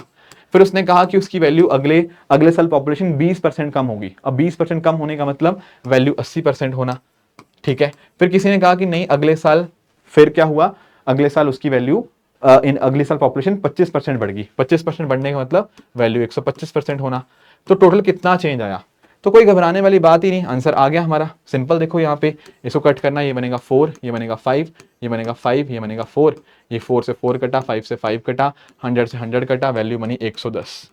तो 100 वाली पॉपुलेशन 110 की हो गई है, मतलब 10% का इंक्रीज। सिंपल, ठीक है। ये फॉर्मूलेस तो मतलब वही मैंने बताए हैं आपको, यहाँ 10%, यहाँ 20%, मतलब -20%, यहाँ फिर से आपका 25%, राइट। तो ऐसे क्वेश्चन यूपीएससी ने बार बार पूछे हुए हैं, तो इनको आप यहाँ पे ट्राई कर सकते हो, ठीक है। एक आता है आपका मिक्सर और एलिगेशन के ऊपर क्वेश्चन। एक ये भी समझना है कैसे लगाएंगे इन मिक्सर और एलिगेशन के क्वेश्चंस को। देखो होता पता क्या है, अगर आपके पास दो अलग अलग चीजें हैं और अगर आपने उनको मिक्स कर दिया, तो किस क्वांटिटी के अंदर आपने उनको मिक्स किया होगा कि सो दैट फाइनल प्रोपोर्शन कुछ बने। इसको करने का बहुत ही शॉर्टकट है, प्लीज जरा देखना। जैसे ये क्वेश्चन है, एक दुकानदार है, दुकानदार के पास एक चीनी है 40 रुपए किलो, दूसरी चीनी है 60 रुपए किलो। उसने इन दोनों को मिक्स कर दिया और जो टोटल मिक्सचर बना उसकी कीमत बनी 54। तो किस रेशो के अंदर मिक्स किया होगा? बहुत सिंपल है, देखो एक है टाइप ए शुगर, एक है टाइप बी शुगर। पहली शुगर का दाम कितना है 40 रुपए किलो, दूसरी शुगर का दाम कितना है 60, लिख लिया ऐसे। अब देखो मिक्सचर की दाम कितना बना 54, तो जो मिक्सचर बना ना उसको बीच में लिखो 54, लिख लिया, ठीक है। अब इनको माइनस कर दो, कैसे? ऐसे 60 माइनस 54 ये बना 6, 54 माइनस 40 ये बना 14। तो एक्चुअल में ए और बी को किस रेशो में मिक्स किया होगा? सर ए के सामने क्या है 6, बी के सामने क्या है 14, तो ए और बी को मिक्स किया गया होगा 6/14, या फिर जिसको आप कट करके 3/7 कह सकते हो। तो 3/7 के अंदर यहाँ पे आपने मिक्स किया होगा ए और बी को। Are you able to understand? तो मिक्सचर और एलिगेशन के अंदर क्वेश्चन आए कि पहला मिक्सचर था, दूसरा मिक्सचर था, दोनों को कंबाइन करके एक तीसरा मिक्सचर आ गया, तो कुछ नहीं, आप ऐसे माइनस करो, ये बनेगा y माइनस जेड, ये बनेगा z माइनस एक्स, वही उनकी रेशियो बन के सामने आ जाएगी, ठीक है। हाँ, अच्छा एक और क्वेश्चन आते हैं आपके रेशियो प्रोपोर्शन के अंदर। वो होते हैं कि कई बार आपने कहीं से कुछ आपने लिक्विड निकाल लिया। जैसे मैं आपको एग्जांपल देता हूँ, सुनना मेरी बात। जैसे मान लो एक दूध का गिलास है, ठीक है ना, या दूध का एक कंटेनर है, आपने उसमें से थोड़ा सा दूध निकाला, वो बाहर रख लिया और उतना ही पानी जोड़ दिया। फिर आपने फिर से उस मिक्सचर में से एक गिलास निकाला मिक्सचर, फिर वापस आपने पानी डाल दिया। तो ऐसा करने के ऊपर आपका क्या रिजल्टेंट मिक्सचर हुआ? आप इस क्वेश्चन को पढ़ो। जैसे फॉर एग्जांपल एक बॉटल के अंदर क्या था, 20 लीटर लिक्विड ए था, उसमें 4 लीटर निकाला और 4 लीटर दूसरा लिक्विड डाल दिया। फिर अगली बार फिर से 4 लीटर निकाला और दूसरा 4 लीटर डाल दिया। फिर से यही बात हुई, मतलब 2 बार ऐसा हुआ, ठीक है। तो पूछ यहां पे रहा है कि liquid A to liquid B यहां पे कितना रहा। देखो इसको करने का आप तरीका समझो। हुआ क्या है, यहां पे टोटल 20 लीटर था, उनमें से 4 लीटर यहां पे निकाला गया, ठीक है, 4 लीटर यहां निकाला और 4 लीटर यहां पे जोड़ दिया, यही किया गया है ना। तो ऐसे केस में आप पता क्या करो, आप यहां पे देखो कि जो चीज बची पहली बार के बाद वो कितनी बची। जैसे ए बाय टोटल अगर आपको निकालना हो, कितना बचा, देखो 4 निकल गया, अब बचा है 20 में से 4 निकल गया, 16 बचा है। तो पहली बार के बाद बचा 16 आउट ऑफ टोटल 20। अगली बार जो निकलेगा इसी रेशो में निकलेगा, 16/20 का ही। तो अगली बार जो नंबर आएगा वो भी 16/20 ही आएगा, ठीक है। तो इसको ऐसे करेंगे, ठीक है ना। यस, 2 बार किया था तो मैंने 2 बार 16/20 कर दिया, 3 बार करता था तो तीसरी बार भी कर देता। तो ये कितना आएगा 4/5 ये बनेगा 16/25। 16/25 है ए बाय टोटल। उसने ए बाय टोटल नहीं पूछा, उसने ए बाय बी पूछा हुआ है। ए बाय टोटल अगर 16/25 है तो ए बाय बी कितना आ जाएगा, देखो 25 टोटल है, 16 ए है, ए 16 है, तो बी हो जाएगा 9। ये हो जाएगा ऑप्शन सी 16/9। अगर यही सेम प्रोसेस एक बार फिर से होता तो फिर से 16/20, अगर 4 बार होता तो फिर से 16/20। ऐसे इन क्वेश्चंस को हम करेंगे, ठीक है ना। इसी का यहाँ पे फॉर्मूला लिखा हुआ है, पर no need to go into the formula, it is saying the same thing. आपने 4 लीटर निकाला ना, तो 4 आउट ऑफ 20, तो बचा वो 16/20, वो सेम बात ही है, ठीक है सर, समझ गए आपकी बात। ऐसे देखो आपके कुछ फॉर्मूलेज आते हैं आपके प्रॉफिट एंड लॉस में भी, ये तो बहुत सिंपल फॉर्मूलेज हैं, ठीक है। अगर आपका सेलिंग प्राइस कॉस्ट प्राइस से ज्यादा है, उस केस में आपको होता है प्रॉफिट। क्या होता है प्रॉफिट? SP minus CP.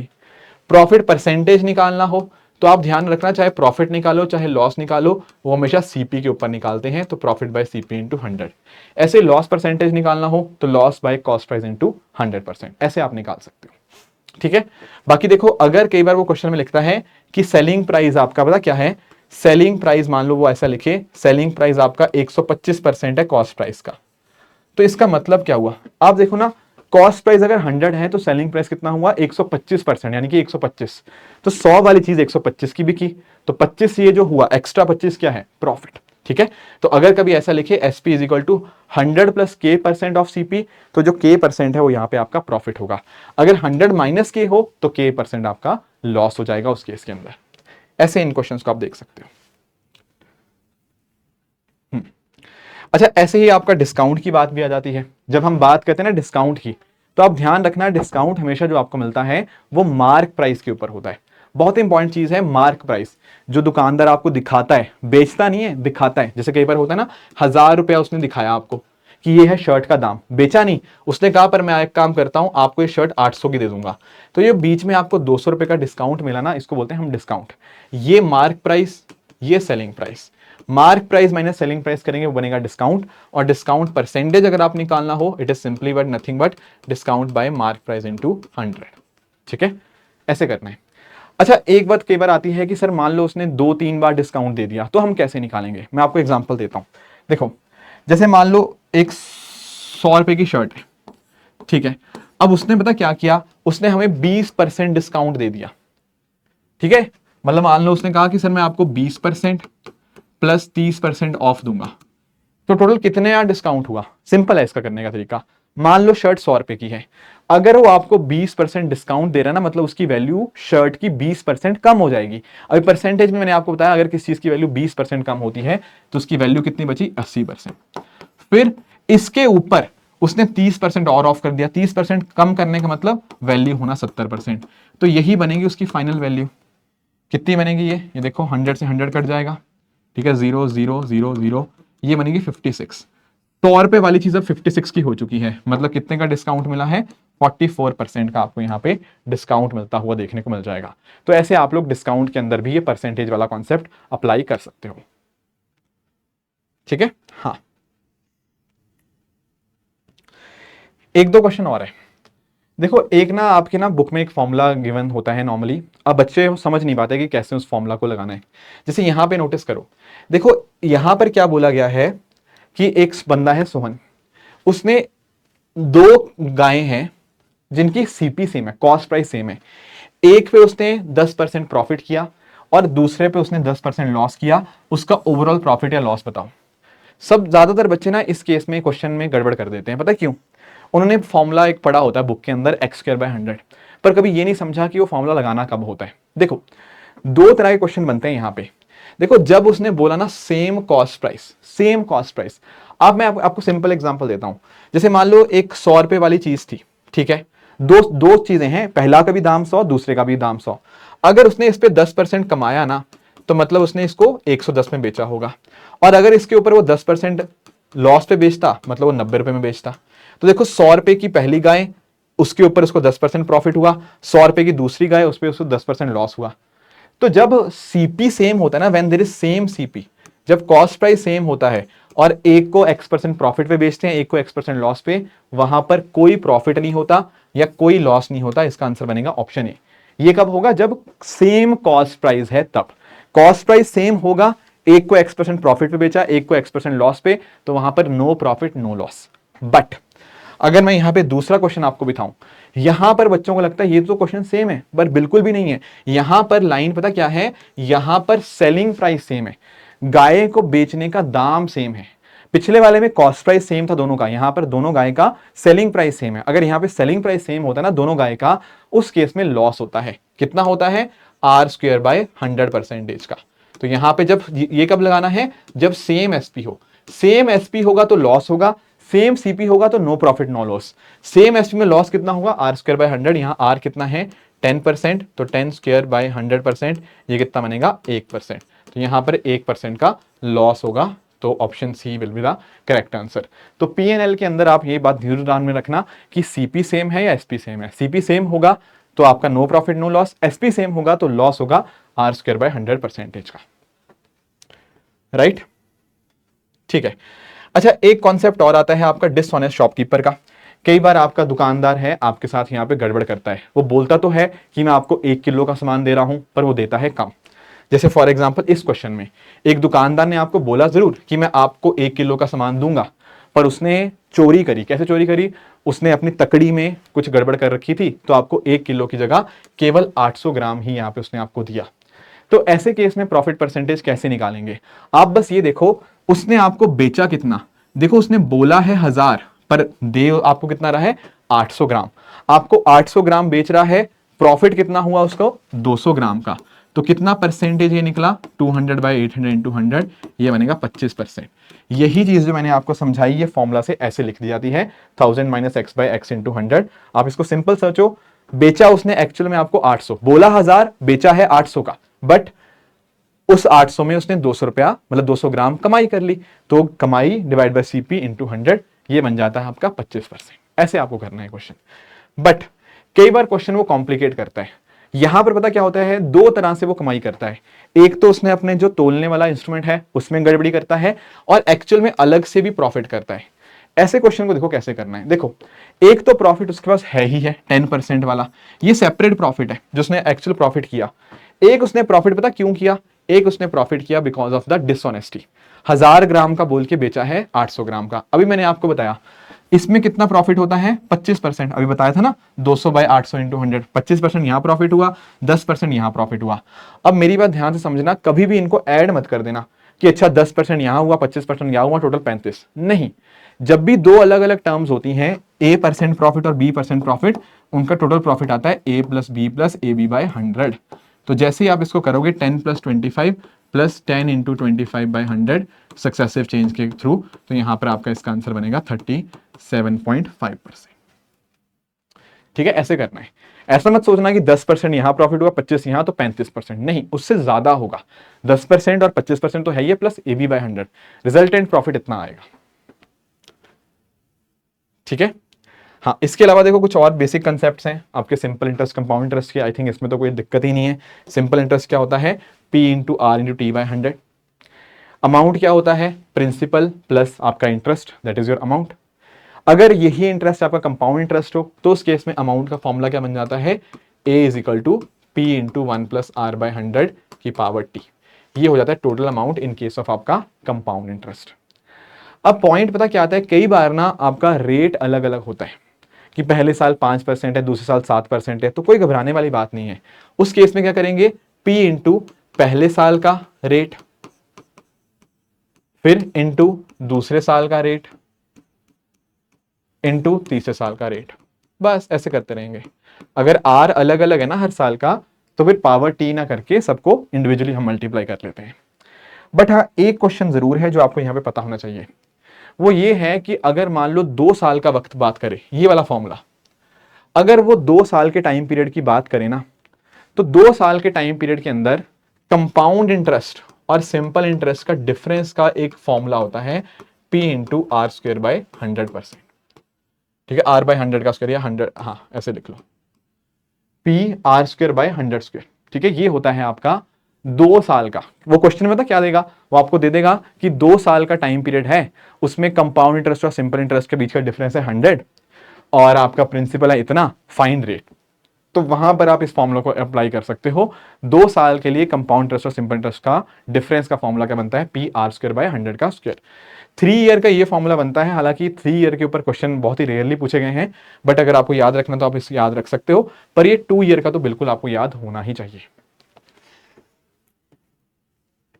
ठीक है, आखिरी में कुछ और चीजें हैं। टाइम स्पीड डिस्टेंस की अगर हम बात करें दोस्तों, तो पहले तो आपको पता होगा कि डिस्टेंस का फॉर्मूला होता है स्पीड इंटू टाइम, या टाइम का फॉर्मूला होता है डिस्टेंस बाय स्पीड, स्पीड का फॉर्मूला होता है डिस्टेंस बाय टाइम, है ना। तीनों को रीअरेंज कर दिया। एंड आपको कुछ कन्वर्जन भी पता होना चाहिए, जैसे 1 किलोमीटर को 1000 मीटर के बराबर होता है। ठीक है ना, आपका 1 घंटा 60 मिनट के बराबर, 1 मिनट 60 सेकंड के बराबर। और अगर आपको स्पीड कन्वर्ट करनी हो, ठीक है, 1 मीटर पर सेकंड को अगर आपको किलोमीटर पर आवर में कन्वर्ट करना हो, it is nothing but 18/5 kilometre per hour. और एक एवरेज स्पीड का अगर हम बात करें ना, एवरेज स्पीड का फॉर्मूला यहां पे पता क्या बनता है? 2ab by a plus B. ठीक है, बेसिकली पॉइंट पता क्या है, अगर एक डिस्टेंस डी है, आने की स्पीड है ए, वापस की स्पीड है बी, तो उस केस में अगर हमें टोटल ट्रिप की एवरेज स्पीड चाहिए, it is nothing but 2ab divide by a plus B. Example देखना है, ये देख सकते हो, कह रहा है दो सिटीज अगर 360 किलोमीटर दूर हैं, जाने की स्पीड थी 40 किलोमीटर पर आवर और वापस आने की स्पीड है 60 किलोमीटर पर आवर, तो एवरेज स्पीड क्या होगी। यहां पर ऐसा मत सोचना 40 और 60 का एवरेज निकाल दिया ना, हमें टोटल ट्रिप की जर्नी देखनी है, तो उसका सिंपल फॉर्मूला है 2 into A into B divide by A plus B. जैसे आप इसको सॉल्व करोगे 2ab by A plus B बन जाएगा आपका 48 kilometre per hour will be the average. ठीक है, ऐसे आप इसकी एवरेज यहां पे निकाल सकते हो। हाँ, कुछ बातें और भी हैं कि अगर देखो दो आपकी बॉडीज मूव कर रही हैं, अगर वो दोनों सेम डायरेक्शन में मूव कर रही हैं, अगर वो सेम डायरेक्शन मूव करती हैं, तो वहां पर उनकी स्पीड्स माइनस कर देते हैं, चाहे S A minus S B लिख लो, S B minus S A, अगर दोनों सेम डायरेक्शन मूव कर रही हैं। पर अगर दोनों एक दूसरे की तरफ मूव कर रही हैं, उस केस में आपकी जो स्पीड होती है वो ऐड कर दी जाती है। ठीक है ना, ये पता होगा आप लोगों को। बाकी ट्रेन के भी कुछ क्वेश्चन आ जाते हैं। ठीक है, ट्रेन में भी सेम कॉन्सेप्ट ही आपको लगाना है। देखो, अगर एक ट्रेन एक पर्सन को क्रॉस करता है ना, एक पर्सन को, ठीक है, मान लो यहां पे एक पर्सन को क्रॉस किया, तो अपनी खुद की लेंथ के बराबर डिस्टेंस ट्रेवल करता है। पर अगर मान लो उसने एक प्लेटफॉर्म को क्रॉस किया, एक टनल को क्रॉस किया, तो उस केस में वो ट्रेन की लेंथ तो आएगी प्लस में प्लेटफॉर्म की लेंथ। जैसे फॉर एग्जांपल टाइम क्या होता है, डिस्टेंस अपॉन स्पीड होता है ना, तो अगर एक ट्रेन ने एक प्लेटफॉर्म को क्रॉस किया, तो डिस्टेंस पता क्या होगा, ट्रेन की खुद की लेंथ प्लस आपकी जो प्लेटफॉर्म की लेंथ डिवाइड बाय स्पीड, ये बनेगा आपका टाइम इस पर्टिकुलर केस के अंदर। अगर दो ट्रेन हैं और अगर वो एक दूसरे को क्रॉस कर रही हैं, ठीक है, अगर वो एक दूसरे को क्रॉस कर रही हैं, तो कितना डिस्टेंस ट्रेवल करेंगी, दोनों की लेंथ का सम L1 प्लस N2। और यहां पे अगर वो दोनों एक ही डायरेक्शन में जा रही हैं, अगर वो सेम डायरेक्शन में जा रही हैं, तो स्पीड माइनस होंगी। ठीक है, तो इस केस में टाइम कितना लगेगा, L1 plus L2 divide by S1 minus S2। ये है अगर सेम डायरेक्शन में जा रही हैं। ठीक है, अगर वो एक दूसरे की तरफ आ रही हैं, तो उस केस में टाइम कितना लगेगा, L1 plus L2 divide by S1 plus S2। Basically relative speed का यहां पे कॉन्सेप्ट आप इसमें लगा सकते हो। ठीक है, हाँ, ऐसे ही आपका बोट और स्ट्रीम का भी कॉन्सेप्ट आता है। ठीक है, ये भी पढ़ा होगा आप लोगों ने। होता क्या है ना कि एक कॉन्सेप्ट होता है speed down stream. Down stream में पता क्या होता है कि जिस तरफ आपकी बोट जा रही है, पानी भी उसी तरफ जा रहा है, तो पानी आपकी बोट को मदद कर रहा है।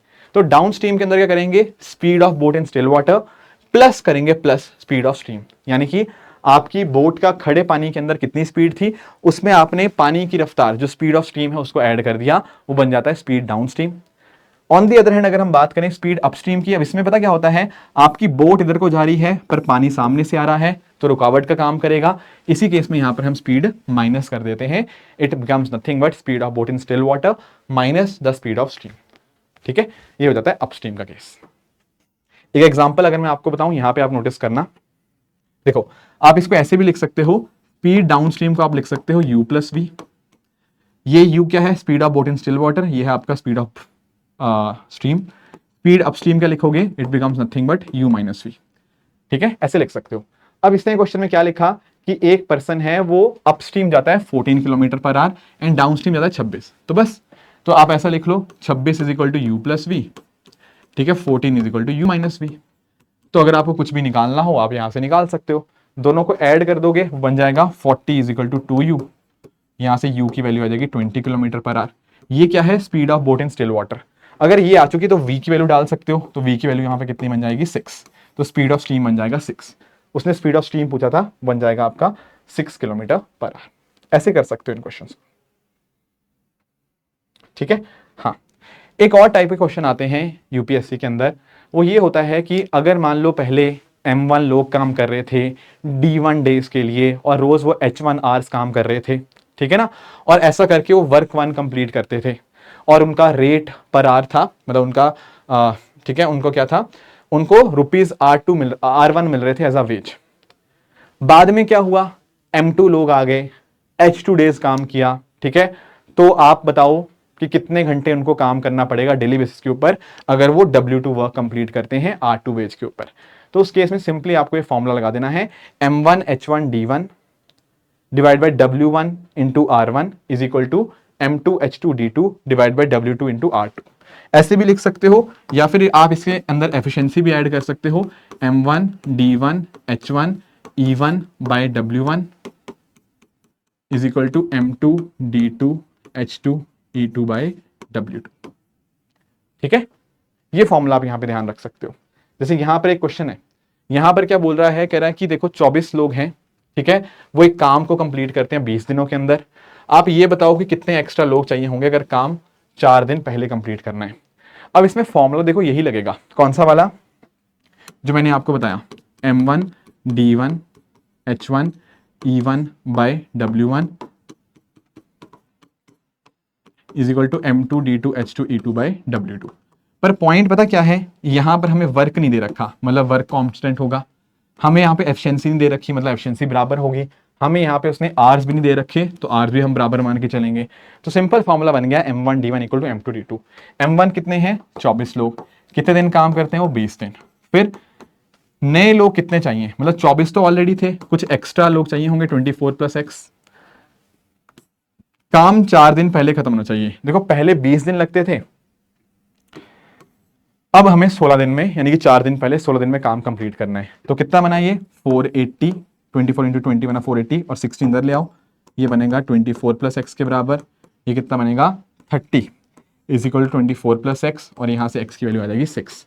तो मतलब 6 लोग भाई एक्स्ट्रा चाहिए होंगे in order to ensure that काम आपका 4 दिन पहले यहाँ पे कंप्लीट हो जाए। तो ऐसे आप यहाँ पे इन क्वेश्चंस को देख सकते हो। ठीक है, हाँ देखो इसके अलावा कुछ परमुटेशन के भी कुछ कॉन्सेप्ट हैं। ठीक है, जैसे फॉर एग्जांपल अगर मैं बात करूं n फैक्टोरियल की, तो n फैक्टोरियल क्या होता है, n into n minus 1 into n minus 2 1 तक जब तक चले जाए। ठीक है, जैसे फॉर एग्जांपल अगर आपको 6 फैक्टोरियल निकालना है, तो simply 6 into 5 into 4 into 3 into 2 into 1, right, ये होता है n फैक्टोरियल। ये बातें आपको पता है। अब मान लो आपको यहां पे एक होता है सिलेक्शन प्लस अरेंजमेंट, और एक होता है केवल सिलेक्शन। जब हम बात करते हैं ना सिलेक्ट करके अरेंज करने की, उसको हम बोलते हैं परमुटेशन। उसका फॉर्मूला होता है NPR, out of n items we need to select R and then arrange them, उसको बोलते हैं NPR। इसका फॉर्मूला क्या बनता है, इसका फॉर्मूला बनता है n factorial divide by n minus r का फैक्टोरियल। ठीक है, ऑन द अदर हैंड अगर हम बात करें कॉम्बिनेशन की, कॉम्बिनेशन का मतलब होता है केवल सिलेक्शन। तो NCR अगर हमें मतलब लिखा हुआ है, इसका मतलब क्या है, आउट ऑफ n आइटम्स हमें केवल R आइटम्स यहाँ पे सिलेक्ट करनी है, और इसका फॉर्मूला बन जाता है n factorial divide by r factorial into n minus r का फैक्टोरियल। ये होता है NCR। ठीक है, ये तो बेसिक चीजें हैं, बट कुछ और चीजें भी आती हैं। देखो अगर हमारे पास 5 आइटम्स हैं और हमें उनको 5 अलग अलग प्लेसेस पे अरेंज करना है, तो सिंपल चीज है, they can be arranged in 5 factorial veg. Simple देखो ना, 1 2 3 4 5, 5 जगहें हैं, 5 लोग हैं, कितने तरीके से बिठा सकते हैं आप इनको देख सकते हो। यहाँ 5 ऑप्शन, यहाँ 4, यहाँ 3, यहाँ 2, यहाँ 1, तो कुछ नहीं वो आपका 5 फैक्टोरियल ही बन जाता है। बट अगर मान लो इनको हमें एक सर्कल पे बिठाना हो, तो सर्कुलर केस के अंदर क्या होता है, आपका ये 5 लोगों को अगर बिठाना है ना, तो वहां पर आंसर 5 फैक्टोरियल नहीं आता, उससे एक कम आता है। It is nothing but 5 minus 1 का फैक्टोरियल, जो बनता है आपका 4 फैक्टोरियल। अगर ये सर्कुलर अरेंजमेंट है तो मैं यहां पे इसको ऐसे बात कर रहा हूं। पर कई बार ना आपको बोलता है कि हमें यहाँ पे फ्लावर्स को अरेंज करना है एक नेकलेस के अंदर। अब नेकलेस पता क्या होता है, चाहे आप नेकलेस को ऐसे ट्रेवल करो तो भी सेम केस है, आप ऐसे यहां पे देखो तो भी सेम केस है। तो नेकलेस में ऐसे जाना और ऐसे जाना सेम केस माना जाता है। तो उस केस में आपके नंबर ऑफ अरेंजमेंट कितने आ जाते हैं, वहां पे n-1 फैक्टोरियल नहीं आता, बल्कि n-1 फैक्टोरियल बाय 2 कर दिया जाता है, क्योंकि क्लॉकवाइज जाना या एंटी क्लॉकवाइज जाना it is considered same in case of a necklace. तो नॉर्मल अरेंजमेंट होगा n फैक्टोरियल, सर्कुलर अरेंजमेंट होगा n-1 का फैक्टोरियल, अगर आपको नेकलेस के अंदर डालना होगा तो n-1 फैक्टोरियल बाय 2। ठीक है, तो ऐसे इनको देख सकते हो। ठीक है, बाकी तो ऐसा कुछ नहीं है। इसके अलावा मैं आपको कुछ और कंसेप्ट बता देता हूं। जैसे अगर मैं बात करूं क्लॉक की, तो क्लॉक के केस में अगर आपको एंगल निकालना हो, तो एंगल निकालने का बहुत सिंपल फॉर्मूला है, किसी भी टाइम के ऊपर it is nothing but 60h minus 11m/2। अगर आर हैंड मिनट के आगे होगा तो 60h माइनस 11m/2, अगर मिनट हैंड आगे होगा तो 11m माइनस 60h/2। एग्जाम्पल बताता हूं, जैसे यहां पे नोटिस करना आप लोग, यूपीएससी ने पूछा था 4:25 पे कितना एंगल होगा। तो सिंपल आप देखो, यहां पे ठीक है ना। यहां पर ना देखो आप फॉर्मूला भले ये लगा लो, कोई दिक्कत नहीं, 60h माइनस 11m/2। अब देखो यहाँ पे आप h की वैल्यू क्या डालोगे 4, तो 60 इंटू 4 माइनस 11 इंटू 25/2। जब आप इसको सॉल्व करोगे ये बनेगा कितना 240 माइनस 275/2, वो आपका बनेगा माइनस 17.5 डिग्री।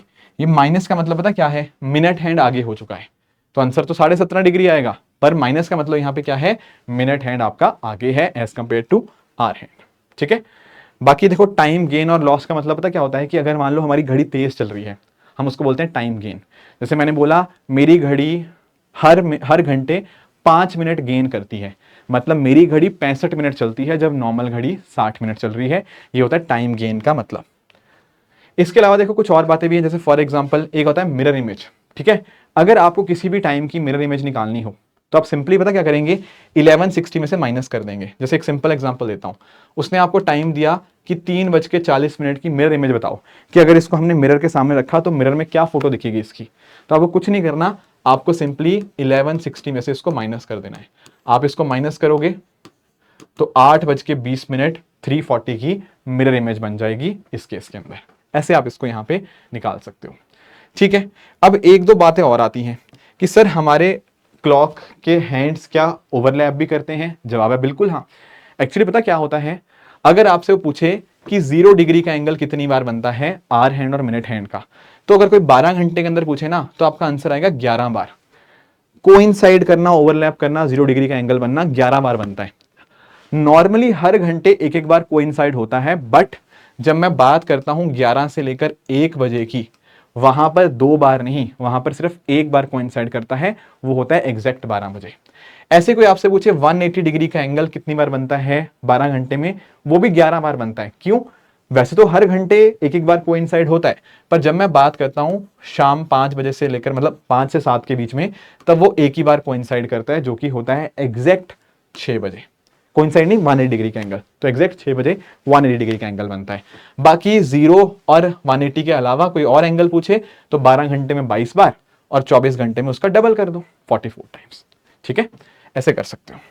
अगर ये क्वेश्चन आपको देखना हो, जैसे पूछा है हमसे यहाँ पे कि सुबह 10 बजे से लेकर दोपहर के 2 बजे तक कितनी बार कोइंसाइड किया, तो आप देखो 10 से लेकर 11 के बीच में एक बार कोइंसाइड, फिर 11 से लेकर 12 के बीच में नहीं, 11 से 1 का देखो, 11 से 1 के बीच में एक बार और 1 से 2 के बीच में फिर से एक बार, तो टोटल कितनी बार कोइंसाइड किया, केवल 3 बार। तो ऑप्शन ए 3 टाइम्स यहाँ पे हमारा करेक्ट आंसर हो जाएगा। ठीक है, ऐसे दोस्तों अगर हम बात करें, हमारा एक होता है ऑर्डिनरी ईयर, एक होता है लीप ईयर। कैलेंडर की बात कर लेते हैं। ऑर्डिनरी ईयर में क्या होता है, ऑर्डिनरी ईयर में आपके होते हैं कितने 365 दिन। ठीक है, आप इसको ऐसा कह सकते हो कि इसमें 52 तो हफ्ते होते हैं और एक दिन एक्स्ट्रा होता है, या इसको हम 1 ऑड डे बोल सकते हैं। पर जब हम बात करते हैं एक लीप ईयर की, उसमें 366 दिन होते हैं। वीक्स तो 52 ही हुए हैं, पर यहां पर 2 एक्स्ट्रा या 2 ऑड डेज आपको यहां पे देखने को मिल जाते हैं। क्यों? क्योंकि यहां पे आ जाता है 29 फरवरी, ये एक एक्स्ट्रा बन जाता है। अब पॉइंट यहां पे नोटिस करना, एक ईयर नॉर्मल ईयर है या लीप ईयर है कैसे पता लगेगा? देखो, अगर तो वो सेंचुरी ईयर नहीं है तो आप सिंपली उसको 4 से चेक कर लो। जैसे 2020 का लीप है, हाँ, क्योंकि 4 से डिवाइड होता है। 24 भी होता है 4 से डिवाइड, तो ये भी लीप ईयर है। पर अगर मान लो अगर मान लो 100 का मल्टीपल हो, अगर वो सेंचुरी ईयर हो, तो उस केस में हमें चेक करना होता है कि क्या वो 400 से डिवाइड होता है या नहीं होता। जैसे 2000 जो है ये लीप ईयर होगा, क्योंकि ये सेंचुरी ईयर है और ये 400 से डिवाइड होता है। पर अगर मैं बात करूं ना 2100 की, ये नहीं होगा क्योंकि ये 400 से डिवाइड नहीं होता। 2200 की बात करें ये भी नहीं होगा, 2300 की बात करें ये भी नहीं होगा, पर 2400 की बात करेंगे तो ये लीप ईयर होगा, क्योंकि ये सेंचुरी ईयर ऐसा है जो 400 से डिवाइड हो रहा है। तो ऐसे आपको पता होना चाहिए कौन होते हैं लीप ईयर। अब होता पता क्या है, ये तो चलो हर एक साल की बात हुई, पर उसी तरह से हर महीने में भी एक्स्ट्रा दिन होते हैं। जैसे ध्यान से देखना, जनवरी की बात करें, जनवरी में टोटल डेज कितने होते हैं 31 डेज होते हैं। पर अगर आपको एक्स्ट्रा दिन देखने हैं तो 31 का 7 से रिमाइंडर देखो, वो आता है 3, तो जनवरी में 3 ऑड डे हुए। फरवरी में कितने ऑड डे होते हैं, डिपेंड करता है। अगर 28 का महीना होगा तो 28/7 0 ऑड डेज। अगर 29 का महीना हुआ लीप ईयर वाला तो वहां पे 1 ऑड डे। मार्च में 3, अप्रैल में 2, मई में 3, जून में 2। ठीक है, जिसमें 31 होंगे उसमें 3 ऑड डेज, जिसमें 30 होंगे उसमें 2 ऑड डेज। सिंपल कॉन्सेप्ट है। ठीक है, एक चीज और आती है कि सर कैलेंडर रिपीट कब होते हैं। देखो, अगर आपको कैलेंडर रिपीट का कॉन्सेप्ट आपको देखना है ना, तो उसके लिए आपको ध्यान रखना होगा कि एक शॉर्टकट है हमारे पास, पर ये तभी लगाओगे जब उनके दोनों के सालों के बीच में आपको यहाँ पे कोई सेंचुरी ईयर ना मिले। जैसे एग्जांपल देता हूं, मान लो किसी ने आपसे पूछा कि 2024, देखो 2024 पता क्या है, 2024 आपका लीप ईयर है, तो 2024 पता कब रिपीट होगा, 28 साल बाद, यानी कि 2052 में, ठीक है ना। ऐसे 2025 की बात करें, 2025 है लीप ईयर +1, ये कब रिपीट होगा, 6 साल बाद, यानी कि 2031 में। फिर 2026 ये लीप ईयर +2 है, ये 11 साल बाद रिपीट होगा, यानी कि 2037 में रिपीट होगा इसका कैलेंडर। फिर 2027 ये लीप ईयर +3 है, ये 11 साल बाद रिपीट होगा, यानी कि ये 2038 में रिपीट होता हुआ देखने को मिल जाएगा। तो 28, 6, 11, 11 यहाँ पे आपको इसका शॉर्टकट आप यहाँ पे इसको देख सकते हो। बाकी इसके अलावा आपको किसी भी रैंडम डे के ऊपर आपको दिन निकालना है ना, उसका एक मैंने आपको कोड दिया हुआ है, बहुत ही सिंपल सा कोड है, मैं आपको एक्सप्लेन भी कर देता हूं। जैसे आपको एग्जांपल देता हूं मैं आपको यहाँ पे। अब जैसे किसी ने मेरे से पूछा कि यार सर जिस दिन भारत देश आजाद हुआ उस दिन क्या दिन था। देखो इसको करने का तरीका एक बार क्विकली रिवाइज कर लो, आई एम श्योर आप सबने सीखा है मेरे से, बट मैं हल्का सा आपको रिवीजन दे रहा हूं कि जैसे 15 अगस्त 1947 का डे पूछा किसी ने, तो कुछ नहीं करना, आप इन सबको अलग अलग देखो, ये अलग, ये अलग, यहां पे ऐसे ऐसे 15 जो है ना डेट, यहां पे 7 से डिवाइड करो, 15 का 7 से रिमाइंडर आता है 1। अगस्त का कोड, हर महीने का कोड होता है, मैंने पीछे दिया हुआ है 144025036146। अगस्त का कोड बनता है यहाँ पे 3। 1900 सेंचुरी है तो इसका कोड बनता है 0, ठीक है। 47 जो ईयर होता है ना, उसके दो चीजें करनी होती है, 47 का 4 से क्वोशेंट, 47 का 4 से क्वोशेंट आता है 11, 47 का 7 से रिमाइंडर वो आता है 5। इन सबको ऐड करो, 134 + 11 15 + 5 20, 20 का 7 से रिमाइंडर करते हो वो आता है 6, और 6 दरअसल में कोड होता है आपका फ्राइडे का। तो इस दिन फ्राइडे था, ये बात आप ध्यान रख सकते हो, ठीक है। अब मैं कोड हल्का सा आपको बता देता हूं। कोडिंग में पता क्या होता है, कोडिंग में एक तो डेज की कोडिंग होती है, Sunday is 1, Monday is 2, Tuesday is 3, Wednesday is 4, Thursday is 5, Friday is 6, Saturday is 0। तो 1 इज संडे और फिर आगे आगे चलते रहेंगे। फिर मंथ की जो कोडिंग होती है वो होती है 144025 036 146। ये कब होती है, जब नॉर्मल ईयर होते हैं, ठीक है। जब नॉर्मल ईयर है ना तो ये कोड रहेगा, पर जब लीप ईयर होते हैं तो जनवरी और फरवरी का कोड बदलेगा, जो बन जाता है 0 और 3, ठीक है। तो लीप ईयर के केस में सिर्फ और सिर्फ कोड किसका बदलेगा, सिर्फ आपका जनवरी और फरवरी का, बाकी वो कोड नहीं बदलेगा। तो जो 144 था ना वो यहाँ 034 हो जाता है, ठीक है। कोड देखो वही है 144025 036 146, ठीक है। लीप ईयर में बस एक एक दिन कम होगा जनवरी और फरवरी के मंथ के अंदर। इसके अलावा सेंचुरी का कोड क्या होता है, it is nothing but -1 for 2000 वाली सेंचुरी, 0 फॉर 1900, +2 फॉर 1800, 1700 के लिए +4, और बाकियों के लिए भी सेम है। जैसे जो 2000 के लिए है वही 2400 के लिए है, ठीक है, 400 ऐड कर दो, 1900 वाला वही 2300 के लिए है, 1800 वाला यही 2200 के लिए है, और 1700 वाला वही 2100 के लिए है। तो 400 साल प्लस या माइनस करने पे कोड नहीं बदलता। एक और एग्जांपल दिखा देता हूं, जैसे ये क्वेश्चन है कि 2099 में जून में किस दिन आपका संडे होगा। तो अगर आपको लेट से आपको ये निकालना है 4 जून 2019 का, तो सिंपल आप देखो 4 का कोड देख लो, 4 को 7 से डिवाइड करोगे रिमाइंडर आएगा 4, जून 144025 -1, 99 का 4 से क्वोशेंट 24, 99 का 7 से रिमाइंडर आपका 1, तो कितना बनेगा, ये बनेगा 33, 33 का 7 से रिमाइंडर आता है 5। तो 4 जून को क्या था, 4 जून को होगा थर्सडे, 5 को फ्राइडे, 6 को सैटरडे, और फिर 7 तारीख को आपका संडे आ जाएगा। उसने पूछा संडे किस दिन है, तो भाई 7 तारीख को आपका संडे होगा। ऐसे कर सकते हो, ठीक है ना। I hope that is clear, right. बाकी देखो कुछ और छोटे छोटे कॉन्सेप्ट्स और हैं, जैसे डायरेक्शन की बात करें, आई एम श्योर आप सबको डायरेक्शन के बारे में पता होगा, ठीक है। आप डायरेक्शन को ऐसे बना सकते हो, जैसे यहां देखो, ठीक है, this is your east, this is your west, this is your north, this is your south, ठीक है। और ये बीच में यहाँ पे नॉर्थ वेस्ट, ये नॉर्थ ईस्ट, ये साउथ ईस्ट, ये साउथ वेस्ट, ठीक है। हाँ, और सनराइज होता है ईस्ट की तरफ से, सनसेट होता है आपका वेस्ट की तरफ से, ठीक है। हाँ, ऑर्डर एंड रैंकिंग के अंदर एक बड़ा इंटरेस्टिंग क्वेश्चन बनता है कि अगर आपको देखो, अगर आपको सिंपल सी बात है कि अगर यहाँ पे कोई पर्सन है, ठीक है, ये क्लास के अंदर बैठा हुआ है, तो देखो इसका आपको आगे से रैंक पता है, टॉप से रैंक, और अगर आपको इसका पीछे से रैंक पता है, रैंक फ्रॉम द बॉटम, तो टोटल का फॉर्मूला बड़ा सिंपल हो जाता है, it is nothing but rank from top, ठीक है, या rank from front plus rank from bottom -1, ये होता है टोटल नंबर ऑफ स्टूडेंट्स। जैसे मैं एग्जांपल देता हूं, मान लो मेरा रैंक टॉप से आया 3 पे, मेरा रैंक पीछे से आया 5th, तो टोटल नंबर ऑफ स्टूडेंट्स कितने होंगे, rank from front plus rank from bottom -1, ये बन जाएगा 7। टोटल 7 बच्चे होंगे इस केस के अंदर। तो total number of student is equal to rank from front plus rank from bottom -1। ठीक है, हाँ। बाकी देखो इसके अलावा वेन डायग्राम का तो फॉर्मूला आपको पता ही होगा। ए यूनियन बी क्या होता है, A plus B minus A intersection B. ठीक है, ए यूनियन बी क्या बनेगा, A plus B minus A intersection B. ये वाला हिस्सा आपका कॉमन हिस्सा होता है, इसको हम इंटरसेक्शन वाला बोलते हैं। 2 के लिए ये फॉर्मूला रहेगा। और अगर हम 3 की बात करें, वहां पर फॉर्मूला क्या बनता है, A union B union C क्या होता है, A plus B plus C minus A intersection B minus B intersection C minus C intersection A, और जो तीनों का इंटरसेक्शन होगा उसको हम प्लस कर सकते हैं, A plus B, A intersection B intersection C, इसको प्लस करेंगे। ये 3 का फॉर्मूला होता है।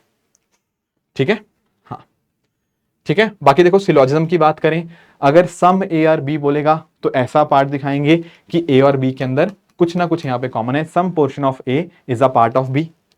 अगर बोलेगा ऑल ए आर बी, मतलब सारा का सारा, every element of A is a part of B, उसका डायग्राम ऐसे बन जाएगा। And no A are B मतलब there is nothing which is common between A and B, ये दोनों अलग अलग हैं। तो इसका डायग्राम आप यहाँ पे इस तरह से बना सकते हो। आखिरी कॉन्सेप्ट आपका क्यूब का आ जाता है, क्यूब एंड डाइस का। देखो क्यूब के केस में आपको पता होगा कि जैसे आपके सामने एक क्यूब बना हुआ है, ये 3x3x3 का क्यूब है, राइट। अब इसमें पता क्या होता है, इसमें कुछ फॉर्मूलेस होते हैं। सबसे पहली बात तो आप ये देखो, जैसे फॉर एग्जाम्पल, जैसे यहां पे देखो, यहां पे लार्जर क्यूब की लेंथ कितनी है, लार्जर क्यूब की लेंथ है 3, छोटे वाले क्यूब की लेंथ कितनी है 1। तो सबसे पहले आपको ये n निकाल लेना है। n क्या होगा, length of larger cube divide by length of smaller cube, वो बन जाएगा 3। तो n आपका एक बार आ गया ना। इसके बाद आपको पता क्या करना है, आपको अगर वो पूछे कि टोटल नंबर ऑफ क्यूब्स कितने हैं, सिंपल n3 आया ना यहाँ पे, टोटल नंबर ऑफ क्यूब्स कितने हो जाएंगे, 3 की पावर 3 बन जाएगा 27। तो पिछले वाले एग्जांपल में 27 छोटे क्यूब्स हैं। अगर वो आपसे पूछे जीरो फेस पेंटेड वाले कितने क्यूब्स हैं, जीरो फेस पेंटेड के लिए आपका फॉर्मूला बनता है n-2 का होल क्यूब। कैसे आता है मैंने क्लासेस में समझाया हुआ है। तो यहां पर आपका ये बनेगा 3n आ गया था ना, 3-2 का क्यूब, ये बन जाएगा 1 का क्यूब 1। फिर अगर आपसे पूछे number of cubes with exactly 1 face painted, जिनका केवल एक फेस पेंट होता है 6 इंटू n-2 का होल स्क्वायर। यहाँ पे n की वैल्यू आप 3 डालेगा, 6 इंटू 3-2 का होल स्क्वायर बनेगा 6 ही बन जाएगा। और अगर हम बात करें number of cubes with exactly 2 face painted, वो होता है 12 इंटू n-2, तो 12 इंटू 3-2 वो बन जाएगा आपका कितना, 12 ही बनेगा। और अगर वो पूछता है number of cubes with exactly 3 faces painted, ये वाले हमेशा कॉर्नर फेसेस होते हैं, तो वो हमेशा आंसर उसका 8 ही आता है, यहाँ कोई फॉर्मूला नहीं चलेगा, इट इज ऑलवेज 8। ठीक है, तो 8 ये, 12 ये, 6 ये और 1 ये, टोटल बन गया आपका 27, राइट। एक बात और ध्यान रखना कि जैसे फॉर एग्जाम्पल, जैसे ये बड़ा क्यूब था मान लो, और अगर हमने इसको छोटे हिस्सों में काटना है, ये क्यूब कौन से वाला है, 3x3x3 का। तो अगर हमें ये देखना हो कि बड़े वाले क्यूब को अगर इस हिस्सों में काटना है तो नंबर ऑफ कट्स कितने लगेंगे। आप ध्यान देखो इस बात को कि अगर आपके पास एक रस्सी होती है, ठीक है, अगर मुझे इसको 3 हिस्सों में काटना है तो 1 कट 2 कट, 2 कट मारूंगा तो 3 हिस्सों में रस्सी कट जाएगी। सेम चीज यहां पर भी है, अगर मुझे ये 3x3x3 का करना है ना, तो 2 कट यहां लगाने हैं, 2 कट यहां लगाने हैं, 2 कट यहां, टोटल 6 कट के अंदर यहां पर ये क्यूब यहां पे इस तरह से आपका बन जाएगा। ठीक है ना, तो ये हो गया क्यूब के लिए।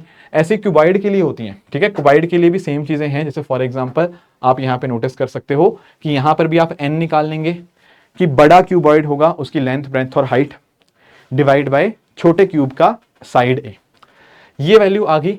फिर अगर वो आपसे पूछे जीरो फेस पेंटेड वाले कितने होंगे, तो जैसे वहां पे क्या आया था, वहां पे बना था n-2 का क्यूब, यहाँ लेंथ ब्रेथ हाइट अलग अलग है, तो l-2 b-2 इंटू h-2।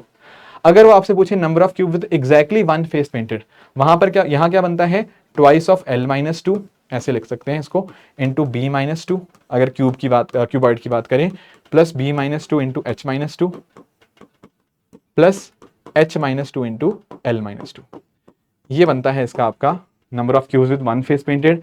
अगर आपसे पूछे 2 फेस पेंटेड, वो बनेगा 4 into l plus B plus h-6। और अगर आपसे ऑल 3 साइड पेंटेड पूछे तो वहां पे उसका आंसर तो क्यूब आपके कॉर्नर वाले ही बनेंगे, वो होता है 8। ठीक है ना, तो आप इसको ऐसे देख सकते हो। बाकी देखो एक चीज और भी है, अगर मैं डाइस की बात करूं, देखो डाइस के लिए ना आपके सामने वो दो फोटोज देगा आपके पास हमेशा, और आपसे पूछेगा किसके अपोजिट कौन है। तो इसको करने का तरीका देखो। देखो एक केस पता क्या बनता है, जब आपकी एक साइड कॉमन हो। अगर एक ही साइड कॉमन है ना, तो हम सब कुछ निकाल सकते हैं। जैसे यहां देखो, यहां दोनों पर्टिकुलर क्यूब्स में क्या कॉमन है, सिर्फ केवल 3। तो आपको पता क्या करना होगा, आप 3 से स्टार्ट करो, 3 से क्लॉकवाइज चल लो। 3 से क्लॉकवाइज चलोगे, पहले आएगा 2 फिर आएगा 1, तो लिख लिया 3 से क्लॉकवाइज चलने पे फिर आया 2 फिर 1। यहां पे चलो 3 से क्लॉकवाइज चलोगे, यहां से आएगा 3 के बाद फिर आएगा 5 फिर आएगा 4। तो क्या पता लगा, 2 के अपोजिट होगा 5, 1 के अपोजिट होगा 4, बच कौन गया 6। तो 6 किसके अपोजिट हो जाएगा 3 के। अगर आपका एक साइड कॉमन है तो आप सब कुछ निकाल सकते हो, जिसे मैंने यहां पे आपको निकाल के बताया। बट अगर आपके सामने दो साइड कॉमन होती है ना, दो, फिर वहां सब कुछ नहीं निकाल सकते। जैसे यहां पे देखो, यहां पे दो चीजें कॉमन है, 5 भी कॉमन है और 6 भी कॉमन है। अब यहां पर सिर्फ एक चीज बता सकते हो, वो क्या है, वो ये है 4 और 3। 4 और 3 एक दूसरे के अपोजिट होंगे। बाकी इसके अलावा कौन किसके अपोजिट होगा वो हम यहां से नहीं बता पाएंगे, कोई और फोटो देगा तो हम निकाल पाएंगे। राइट, ठीक है। एक होता है आपका ओपन डाइस, कि आपने डाइस को पूरा खोल दिया। उस केस में आपको बस एक बात ध्यान रखनी है कि जो ऑल्टरनेट वाले होते हैं ना, ऑल्टरनेट वाले वो एक दूसरे के अपोजिट हो जाते हैं। जैसे यहां पर देखो 2 और 4 ये एक दूसरे के ऑल्टरनेट है ना, तो 2 और 4 एक दूसरे के अपोजिट निकल के आएंगे। यहां 1 और 6 ये ऑल्टरनेट हुए ना, तो 1 और 6 एक दूसरे के अपोजिट निकल के आएंगे। बच कौन गया 3 और 5, और ये 3 और 5 भी एक दूसरे के अपोजिट निकल के आएंगे। तो ऑल्टरनेट वाले क्वेश्चंस को आप यहां पे इस तरह से हैंडल कर सकते हो। तो लास्ट मुझे आपको बस यही बोलना है कि देखो, कई बार पता क्या होता है कि कई बार आपको समझ नहीं आता कि कौन से चैप्टर का कौन सा क्वेश्चन है। अब देखो कुछ ऐसी मल्टीपल इवेंट्स बार बार रिपीट हो रही हैं, जैसे घंटियां बार बार बज रही हैं, इकट्ठे ट्रैफिक लाइट साथ में हो रही हैं, तो आपके दिमाग में आना चाहिए कि यार ये एलसीएम का क्वेश्चन है। ठीक है ना, कोई ऐसी चीज बोल रही है कि आपने पहले सैलरी बढ़ा दी फिर और सैलरी बढ़ा दी, टोटल बताओ कितना सैलरी चेंज आया, तो परसेंटेज का क्वेश्चन होगा। फिर अगर लोग एक ही ट्रैक के ऊपर भाग रहे हैं, इकट्ठे कितनी बार मिलेंगे, तो आपको यहाँ पे टाइम स्पीड डिस्टेंस के अंदर अपने सर्कुलर ट्रैक का कॉन्सेप्ट लगाना पड़ेगा। फिर कुछ और चीजें हैं कि कुछ शेप्स ओवरलैप कर रही हैं, तो वो कहीं ना कहीं आपका यूनियन या इंटरसेक्शन वाला क्वेश्चन होगा। तो अगर आपने थोड़ी प्रैक्टिस करी होगी ना, आप उन चीजों को समझ पाएंगे। बाकी मैं लास्ट में एक चीज बता दूं, देखो ये जो मैंने आपको करवाया है ना, ये क्विक रिवीजन था। मुझे पता है थोड़ा तेजी से हुआ है, उसका रीजन सिंपली यही है कि देखो ये आपकी लास्ट मिनट रिवीजन आपके फॉर्मूलाज के लिए। अगर मैं यहाँ पर पूरा डिटेल में समझाने लग जाता तो फिर ये 7-8 घंटे का लेक्चर बन जाता। अब उस चक्कर में क्या होता कि आपके पास उतना टाइम भी नहीं है हर एक चीज को उतना डिटेल में, क्योंकि आपने ऑलरेडी चीजें पढ़ रखी हैं। ये था, बनाया गया था विद रिस्पेक्ट टू आपका फाइनल रिवीजन। ठीक है, तो आप इसको अभी भी देखिए। अगर कुछ बच्चे ऐसे भी होंगे जिसको एग्जाम से जस्ट पहले रिवाइज करना चाह रहे होंगे, तो उनकी रिवीजन के लिए भी हो जाएगा। बाकी जो पीडीएफ होगी मैं अपने टेलीग्राम चैनल पे शेयर कर दूंगा, वहां पर जाकर भी आप इस पीडीएफ को डाउनलोड करके क्विकली अगर आपको फॉर्मुलेज रिवाइज करने हो आप यहाँ पे जाके कर सकते हो। तो thank you so much for joining. इसी तरह से दोस्तों आप सब लोग अपने एंड पे हार्डवर्क करते रहिए। All the very best, thank you so much, जय हिंद।